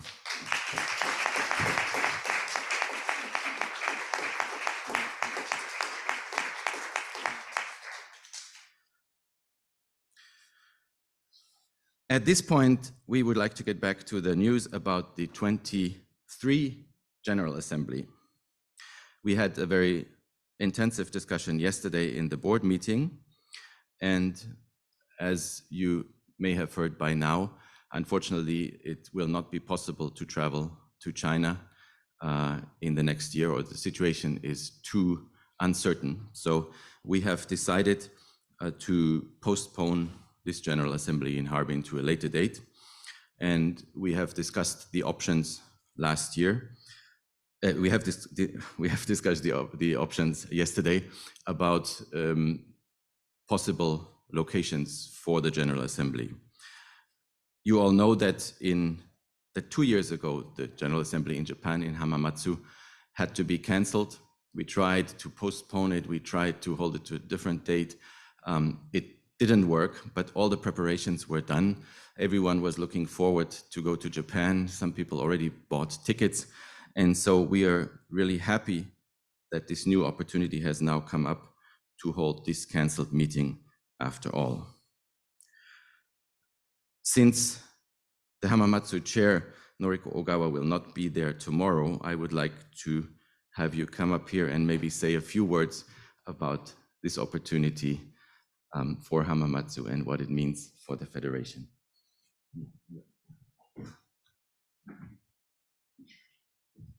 Thank you.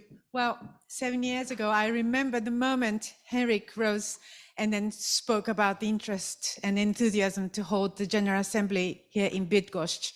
And then it is really very, very moving for me. It's a moving moment for me to be here because I have seen from the beginning and now I have seen it really happen. It was very sad for us that having to cancel the Hamamatsu General Assembly in 2020, but 80% of things were prepared already, and the drinks are still there waiting for you. Yesterday, Pin and I had a lovely chat, and Pin said, well, since China is not really able to plan the General Assembly next year. So the cancelled Hamamatsu GA is going to happen in 23. It's like a full circle, and it really is a symbol of resurrection.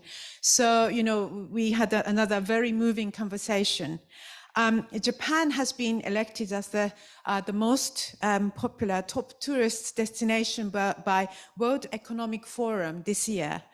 Because of its safety, cleanliness, and a good infrastructure. So the Hamamatsu is waiting for you, and hopefully I will see you there. And yes, we will keep all the bottles for you. So hope to see you there. So thank you very much.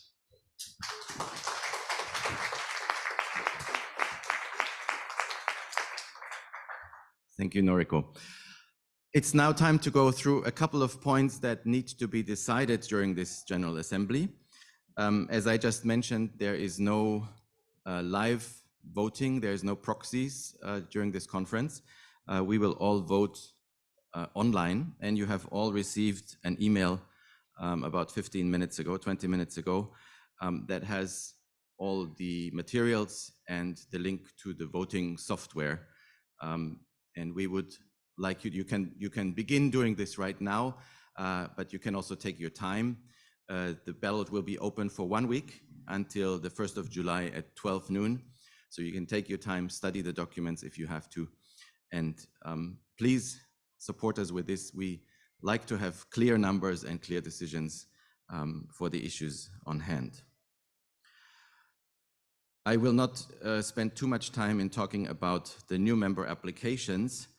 There are a couple of competitions that have applied. The first one is the Concorso Pianistico Internazionale Ettore Pozzoli. It is a small Italian competition, nevertheless with a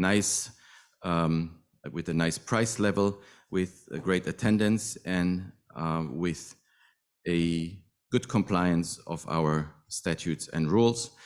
Maurizio Pollini was the first winner of that competition in 1959. It uses the Verdi Orchestra in Milan, and we believe it will be a nice complement to our other Italian members. So the board recommends including this piano competition. Then there is the Concurso Internacional de Piano Compositores de España, another piano competition, this time in Spain, outside of Madrid, in the city of Las Rozas de Madrid. They already held 21 annual competitions.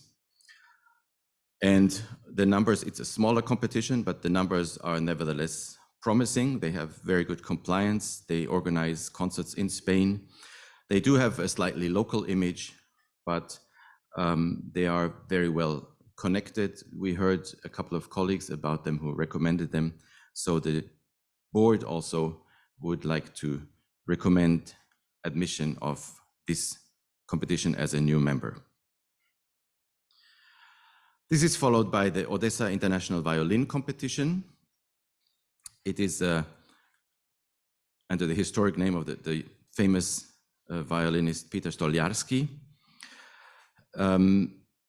We don't know where this competition is going to go at the moment and when the next edition will be held. It is very well interlinked with companies in Western Europe. As you can see, there are Bärenreiter, Pirastro, Vere, Menuhin, and other prizes. We can at the moment not verify all aspects of their rules, but after looking through the materials, we believe that compliance in general is very good. And especially in this difficult situation, we would like to recommend to admit them to the Federation. It would be our second Ukrainian member. Next is the IPEA International Percussion Competition. This is directly linked to the Shanghai Conservatory. IPEA stands for International Percussion Education Association. They already held 6 competitions, are currently biannual, and are a very popular and very high level competition in Shanghai. If you look through the names of people on the jury, it is really quite amazing. They did hold their 2021 edition online and had more than 1 million views for that competition, and are really very well connected to various organizations in China. They have a great network, they have great PR and great supporting organizations. And of course, the Shanghai Conservatory is one of the most important music schools in the country, so that we would strongly like to recommend admission of this competition. Last is the Olga Kern International Piano Competition in Albuquerque, New Mexico. This is a smaller organization, it's not quite as big as the Clyburn, but nevertheless, both Jacques and Glenn have recommended admitting them to the federations. They are very well organized, have very international juries, and have decent prices along with great compliance. So we can only recommend admitting them. These are the new competitions. There is one more on some older documents that you might find among your emails. This competition is a Polish competition that the board has decided to watch a little bit longer and study more before we go ahead and recommend it for admission in the federation. Then we have a number of applications for new competitions and new disciplines within the membership, meaning some of your organizations are promoting different competitions under the same legal entity. We discussed this issue last year in the General Assembly and made the provisions for the admissions of such competitions. And we had a special application time for these members during the past month. The rule for now is when these competitions get accepted, a member will pay one membership fee and will have one entry on the website, one entry in the yearbook, and of course, one vote among the membership. If such a member chooses to have an additional entry because they have two different competitions at the same time and they would like to have greater exposure on our communications, the Federation will give a 50% discount on the membership fee so that you can have a second entry in the yearbook and a second page on the website to have both competitions present all the time. If you do not do that, it will alternate between the two competitions, and whatever competition is being held in that year will be on the website. The other one will not be. One more important point that has been a sticky point for us in the Secretariat, because some members have always made use of this possibility. There is quite clear rules that junior competitions are not really part of the Federation. And the Federation is there for professional musicians, not for students or ongoing musicians. So we don't want to completely shut out these competitions, but there are separate organizations taking care of junior competitions.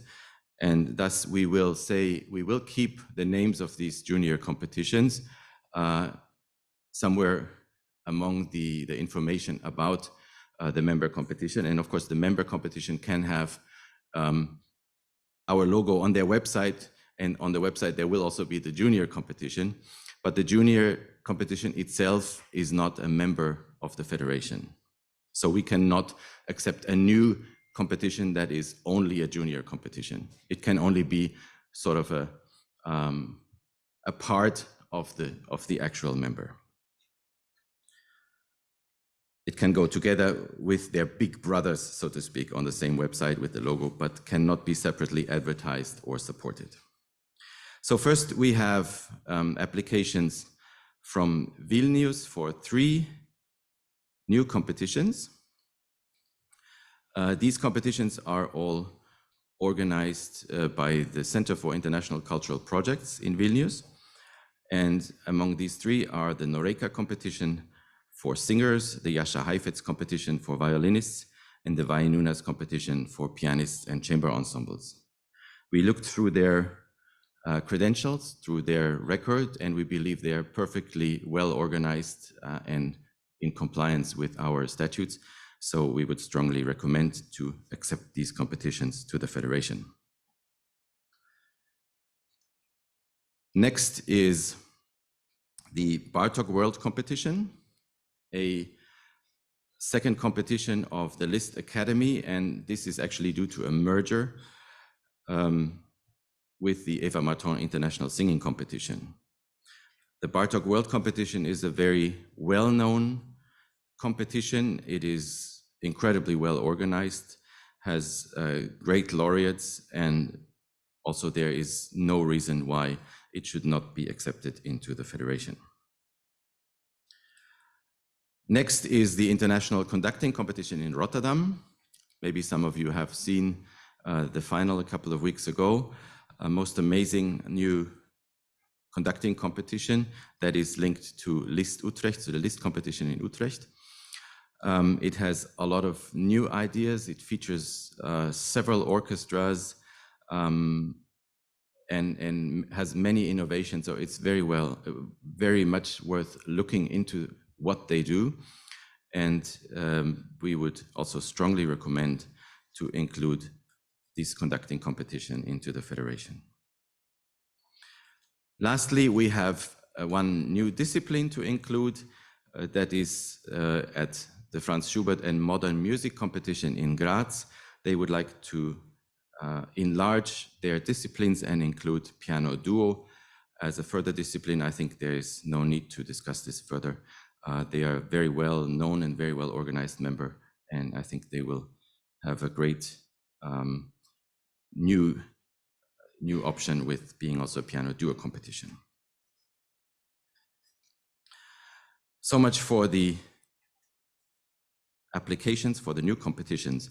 Is there any questions, any requests about these? There are documents in the files to all these competitions, so you can look at the data. You also have attachments to the mails that include the voting link. So if you would like to look up some more numbers or some more data about these competitions, please do so. But you can also, of course, ask us or ask the involved people. Many of them are here in the room.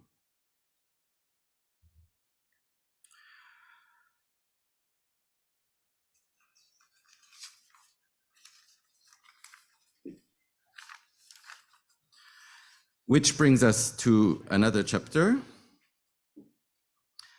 Status changes. I know this is always a very popular subject in the General Assembly, so I will try and make it very simple. You also have a document about this that we've sent to you several times by email. Some of these changes are very important for us. Some of them are rather cosmetic. Like the first one, in which we would like to change the paragraph about official languages. It's not about eliminating French. I can assure you there's nothing going to change in that way. That would require a lot more discussion, and we don't want to do that in the first place. But we had many competitions that did not use any of our two official languages, and then yet others were really struggling in providing translations into French that were not really necessary because they also had English. So we would like to make this point and say in the statutes that all main communications of a competition must include one of these two languages. So if you are in, let's say, Shenzhen, China, and you don't have a French translator at hand, but you do have people speaking English, then it's fine to use only English. But if you're somewhere in French territory and you have problems finding someone writing English texts, you're more than welcome to use only French.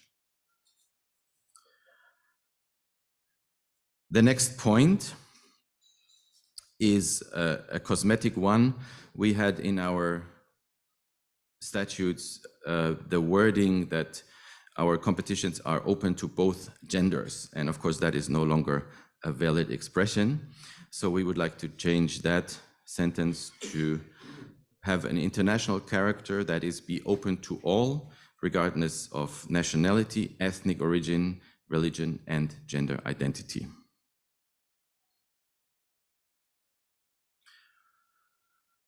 One other one, this is just about an elimination.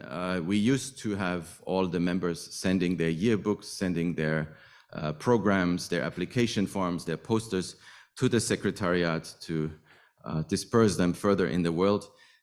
People are not doing that anyway, or very few are still doing that. So we would like to take out this sentence, as everything is taking place online in the moment anyway.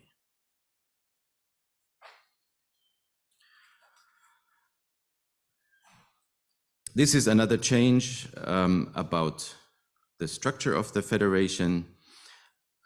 Every member used to be required to take part in a General Assembly every 5 years, or at least send a proxy.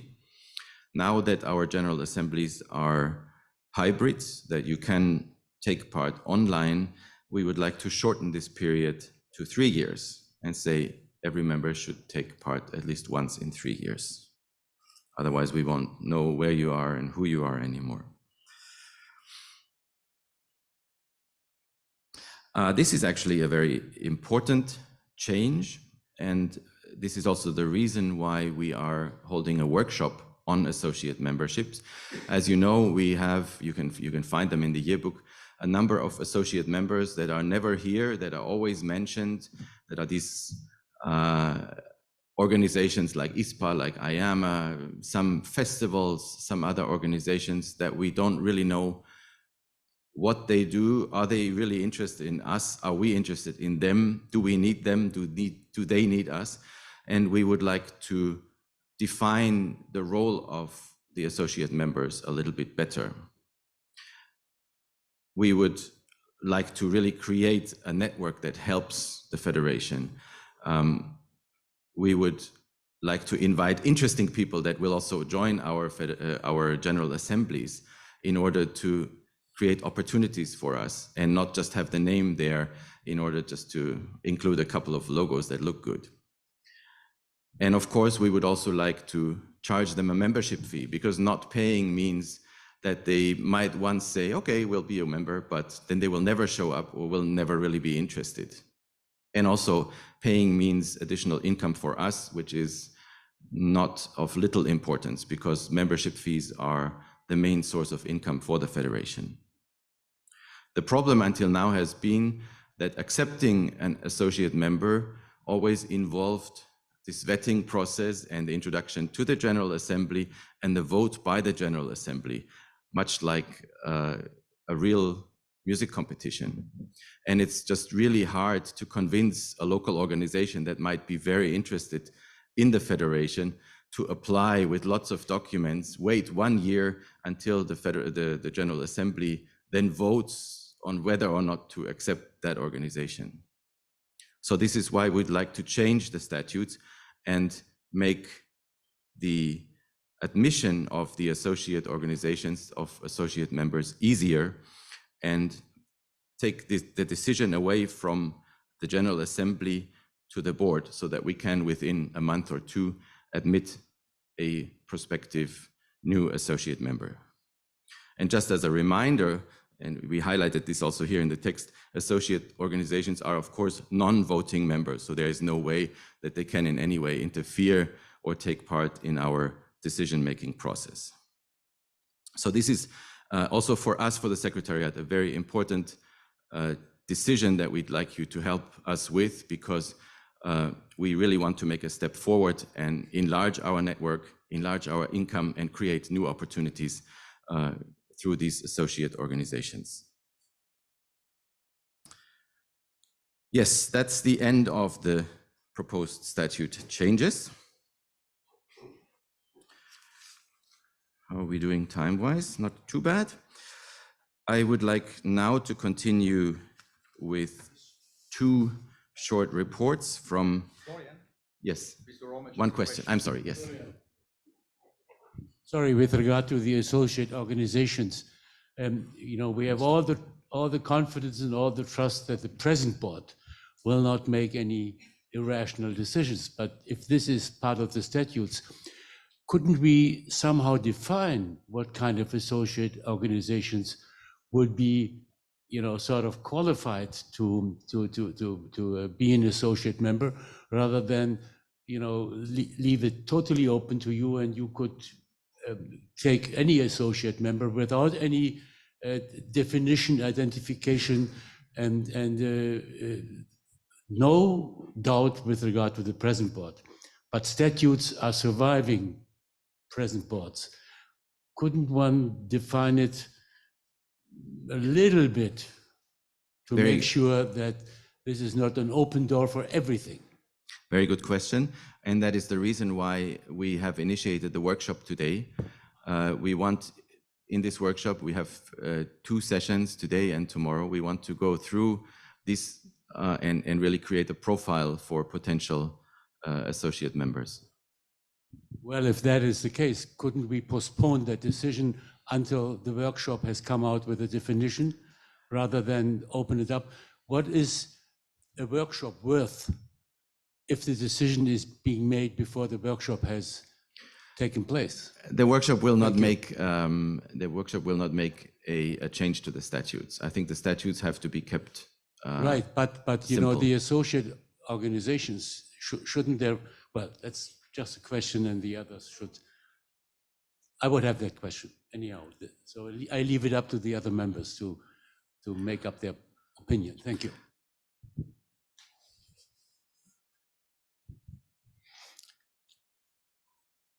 Just a quick reply. You have 1 week until you have to vote.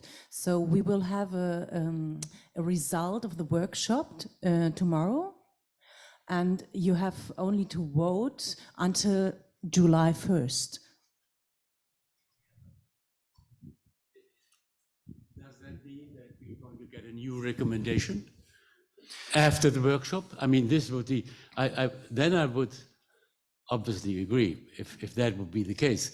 But the workshop is just an exchange of thoughts. It's not going to have any effect on the statutes. It will not have a direct effect on the statutes, but the workshop will, we're asking every workshop to come up with results and present these results in a proposal to the General Assembly. Not to change the statutes, but to give a clear idea, to give a clear profile what such a decision should be.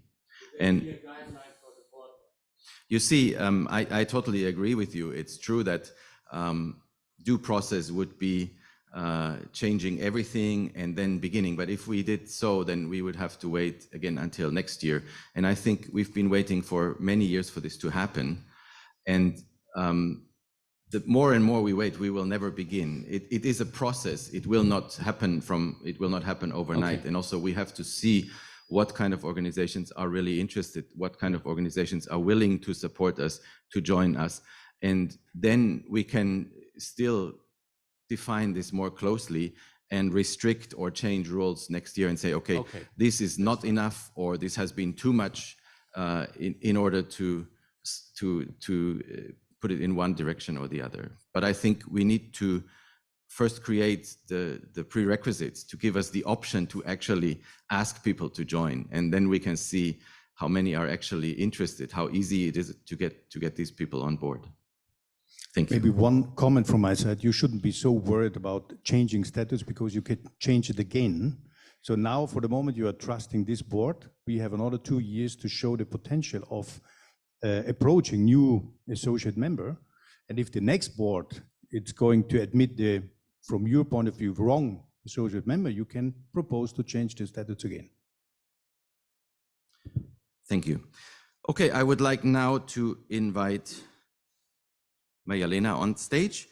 She has been leading the compliance committee and will tell us a little bit about the work we did. The compliance committee included also Isabella Vasilotta, Glenn Kwok, and Noriko Ogawa. Let me give you a microphone.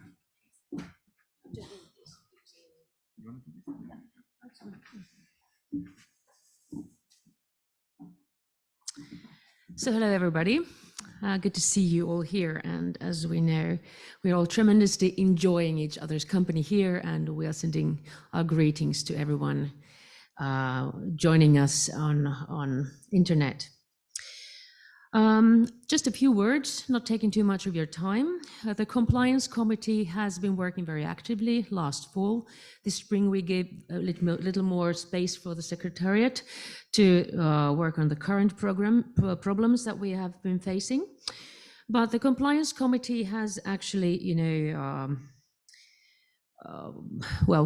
created 3 tasks that it has, and one of them being analyzing and reviewing and therefore updating the statutes and the recommendations related to the compliance. You have just heard the statute changes that Florian was telling about. Part of them are created from the discussions at the compliance committee. And then also you are voting upon the recommendations changes that we have recommended to be done now. Now we know that they're, referring to our discussions, it takes hours to discuss about these matters. We have so many different opinions, and yet even today when we recommend these new recommendations to vote upon, we know that there are some sticky points on, for example, with the age limit questions, the jury regulars, adoption of the live streaming as a regular communication means, clarification of the teachers in jury voting. That is something that we all have different opinions upon. and the jury discussions on where and how the jury can discuss. But anyway, I mean, this is a proposal for today, and we are continuing working even after these recommendations that are hopefully going to be accepted at this point.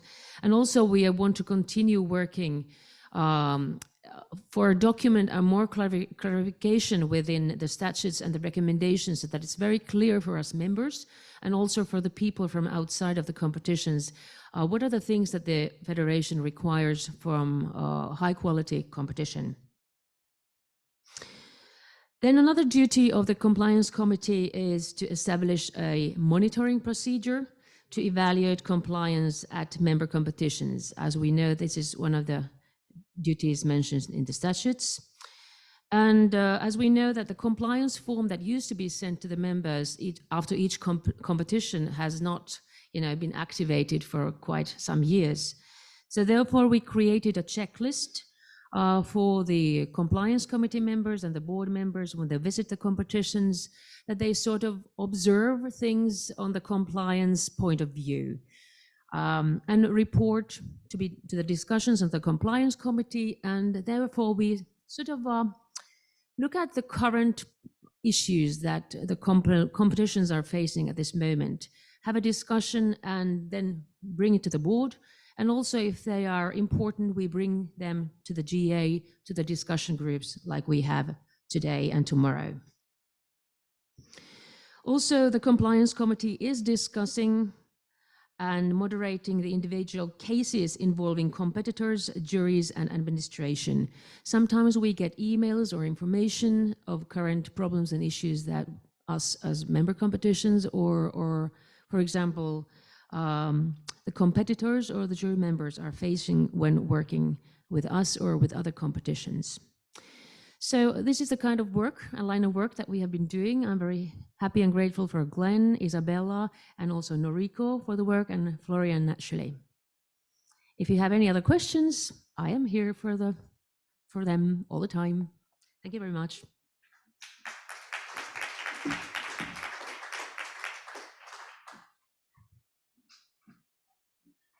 Thank you, Maria-Lena. As Maria-Lena said, the recommendations are a work in progress. We are asking you to approve these amended regulation, approve these improved, these changed recommendations. You have the new documents in your emails, but we will keep working on them and come back to you next year with further changes. One other issue concerning compliance is the exclusion of inactive members, and I just want to really briefly mention this. We have 3 members to be excluded because they have not been in touch with us for more than 3 years, because they have not paid their fees for more than 3 years. And among these are the Ningbo China International Voice Competition, the Tromsø Top of the World Piano Competition, and the Lutoslavsky International Cello Competition. We don't need a discussion about this. This is clearly regulated in the statutes that actually, after a much shorter time, competitions should be excluded, but we need your approval for this process. Next, I would like to briefly report on the Communications Committee and ask Rob to join me here on stage. The Communications Committee consists of Tanya, Marcus Barker, and Jacques, who is briefly will briefly join us after this report. Thank you. Hello. I was really happy that we decided as a board to really work on communications this term. And we had a great team to work together with, as Florian said, with Tanya, Marcus, and Jacques. After a long conversation of what should be the priorities, because communication is actually everything we do within the Federation. It's communication within the membership, it's communication with each other, it's communications with the outside world. And there were a lot of things that need to be tackled, how we could improve to the modern day times. So we set quickly 2 goals for the first year, and those were create more awareness for our brand.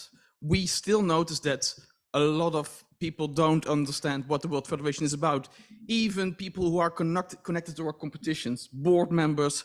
So we want to create a more visible World Federation. And secondly, we want to invest more in promoting laureates. So with these goals, we also set sub-goals. So for the creating of awareness, we first of all thought we need to really enhance our communications means. And as Florian has already shown this, he went straight in, and within 3 months, we had a new website, which is a fantastic tool. We had a newsletter, which is really up to date, with wonderful reports about the competitions that have taken place and descriptions of the laureates. And other communications with partners like Bydgoszcz, the talks that he has had with a few winners, and as well as the streaming within our own website. And then the second thing we, as a sub-goal, was find a better strategy for advertisements. We've done a lot of advertising over the past years, and we were not so happy with the results. We had partnerships with BBC Magazine and other magazines where we advertised, and we simply didn't see that much of a difference in what that actually meant for the World Federation, and especially for us as members of this federation. So we said that we would take a step back right now this year, and we stop advertising in magazines around the globe and first invest time and money in the means that we have ourselves. But secondly, we really want to develop a new strategy, and that will be the goal for the next year. And for this strategy, we really need your help. And what we really want to do is to have a survey of what are now the most important means of communication for each individual member.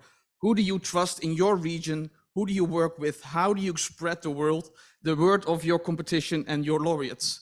So that we as a federation have a better understanding of what's happening worldwide within these communications. So as we have seen already with a lot of surveys that we have done in the past, also about asking what kind of means do you use in terms of social media, there's a very little response of members. We had for the last survey, I think about 20 members replying.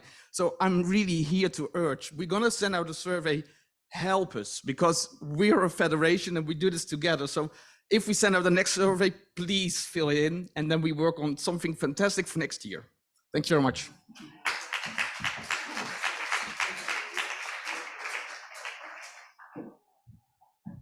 Mr. Romic has a question. Rob, well, thank you very much. I think this is very, very, very important. And I just wonder how we are going to get the target groups that we have. Now, I'm going to make a recommendation. What do you think about MUVAC? You know, I mean, it's not for the piano competitions, but for all the other instruments.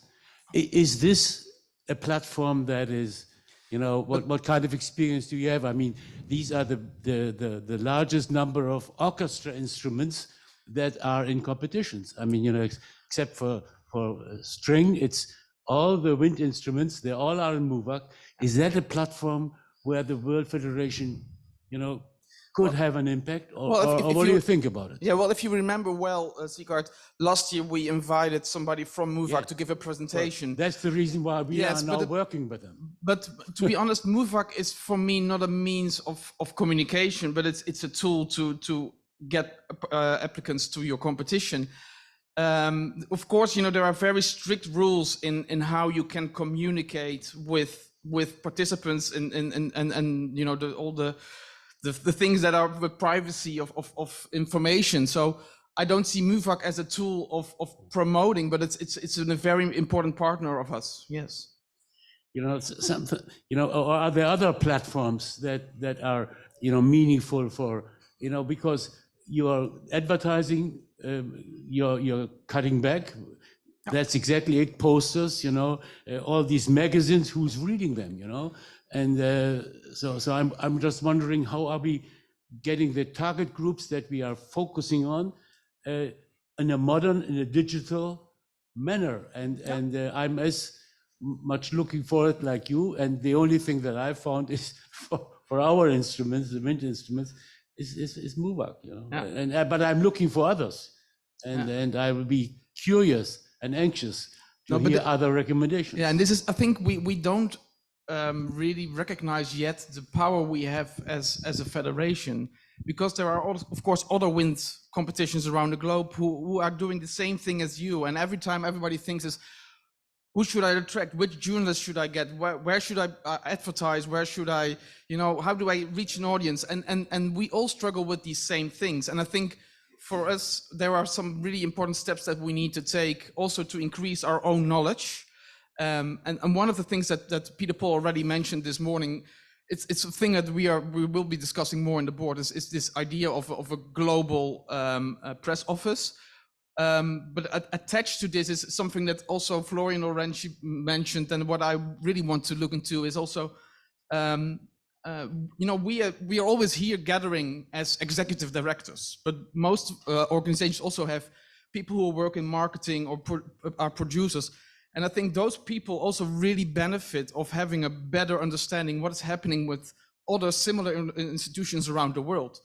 And so what I would really want is also maybe organize within a few years from now an academy for our marketeers, where you really get together and you invite people who really have knowledge. For instance, people who understand how Google works and how can we really learn from each other to be more prominent in the internet and all these kind of things.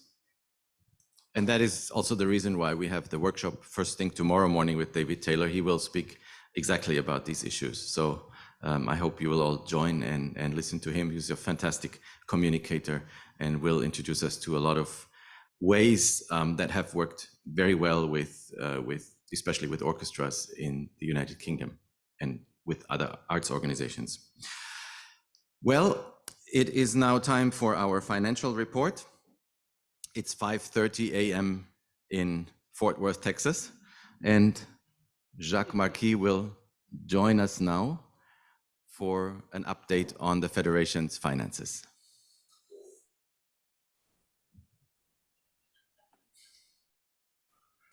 Can you see me? Please bear with me, we're finding him. I'm here. Hello, hello. Hello, hello.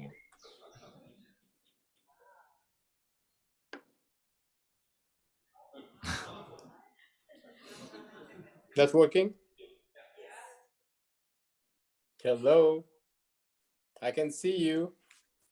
It's working well. We can hear you. You can hear me? Yes, please go ahead. Oh, you're lucky. How are you guys? I cannot, for interesting reason, cannot download my report on this. If you can you put the report on? You cannot share your screen? No. No, I think I could figure it out at 2 o'clock in the afternoon, but this morning it seems like it's not working. Jacques, everybody got the report, so maybe you can go on giving some explanations only. Thank and you, Mr. Romic, you know Paul. it by heart, so we are fine. Okay. Let me find it then.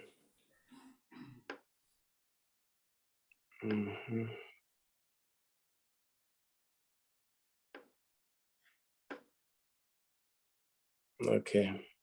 Very good. Everybody.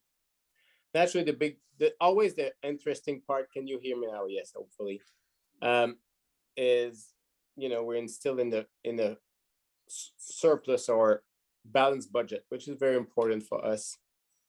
And we were monitoring all the expenses and all that. Then, as you can see, can you see? No. Then, if you know it by heart, and then our position in, like I said, we have a surplus. We have also receivables, but they are not under control. It was another year of the pandemic, and I'm pretty happy that we got all the support that we could from all the members.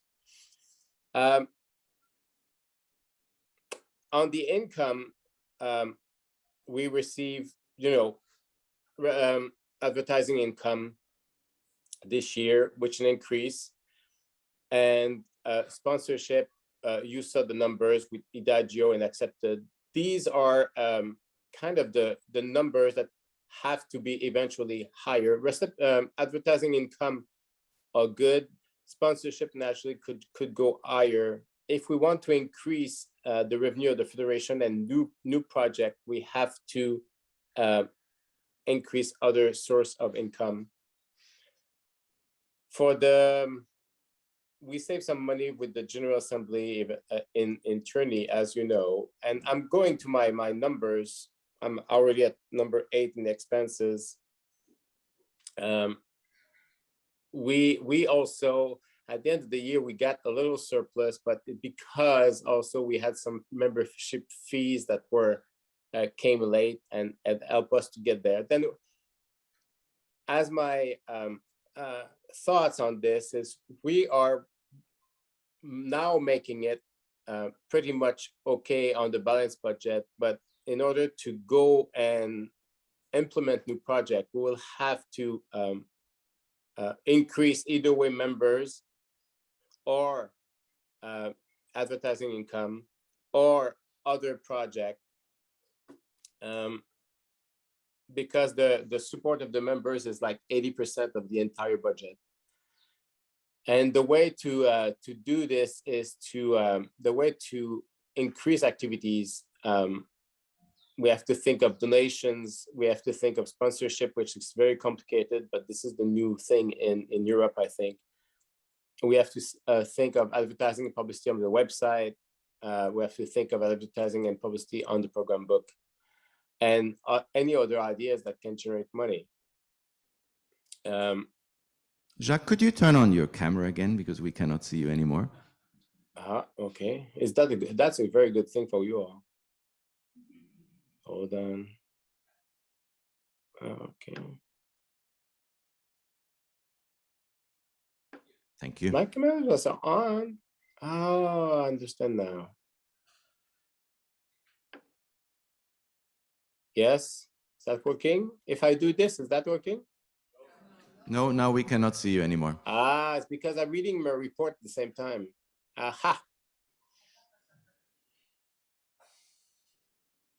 Okay, then essentially I'm pretty much done.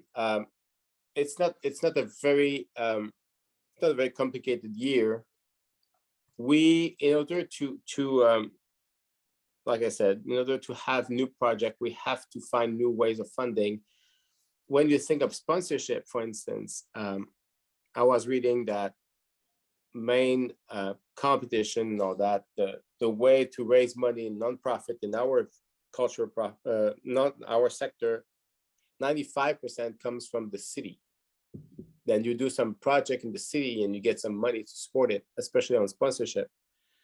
In the case of the World Federation, unless we would like to make a concert in the city and maybe make money with it, it's very complicated to get sponsors. Then it's a problem that is always the same, that we have been talking over the last years. Our different diversifications of source of funding, and we are totally dependable on membership fees to do whatever we have to do. Then I know we have been talking at the board of different projects and associate members and all, but any ideas that can come from anyone will help us to get there. And because we need 10 to 15% of more revenues in order to do projects.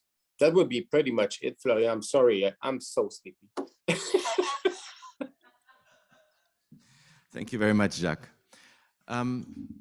Zikard, do you mind to elaborate a little bit and tell us your view on the budget? Peter Paul, could you hand it? Yeah, thank you.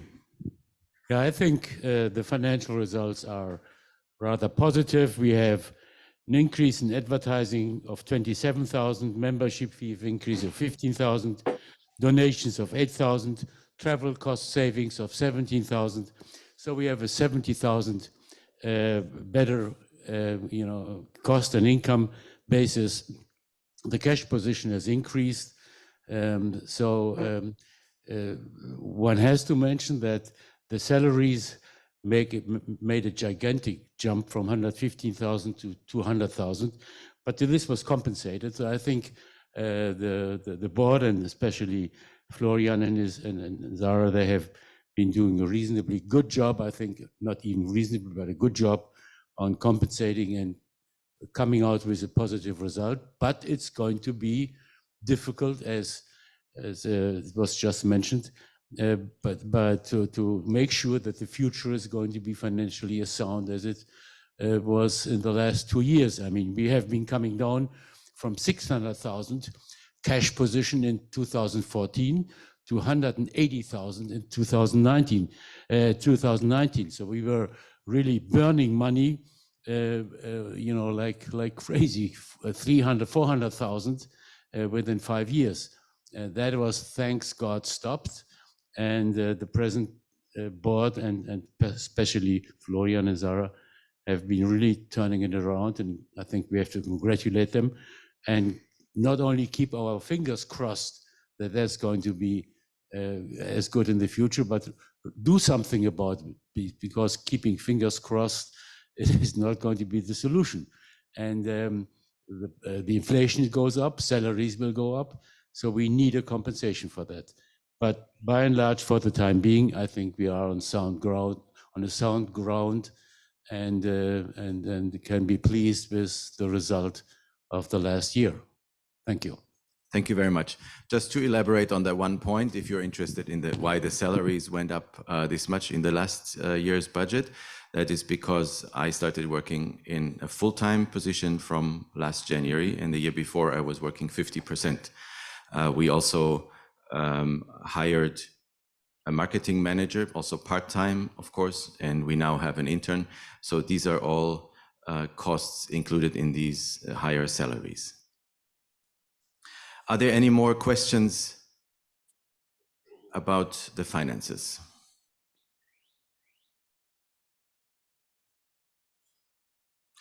There are not, thank you. Then I would just like to quickly mention again the workshops that we will have after lunch. At 2:30 we will be starting 3 different workshops. One on the associate members. That one will be the furthest away. If you go through the hall towards the very back, you will find some tables. The second workshop, denationalization, will be also in the room next door, but closer to this side. And the third workshop, Help Ukraine, will be held in this room right here. So after you come back from lunch, please make your way to your assigned workshop. It's really intended to be an interesting discussion and exchange of ideas, and we hope that each of these 3 groups will be able to present these ideas to the plenary in the end of the conference, so that we really get some stronger input and will be able to use this input for our work in the future. So thank you very much for these efforts, and thank you for taking part in putting this together. Yes? No, why? No. The last point on this morning's session is the family picture. We still have a few minutes. So if I would like to invite you all to come up here to the stage, and we can take a quick picture and have this done before we go to lunch. Thank you very much.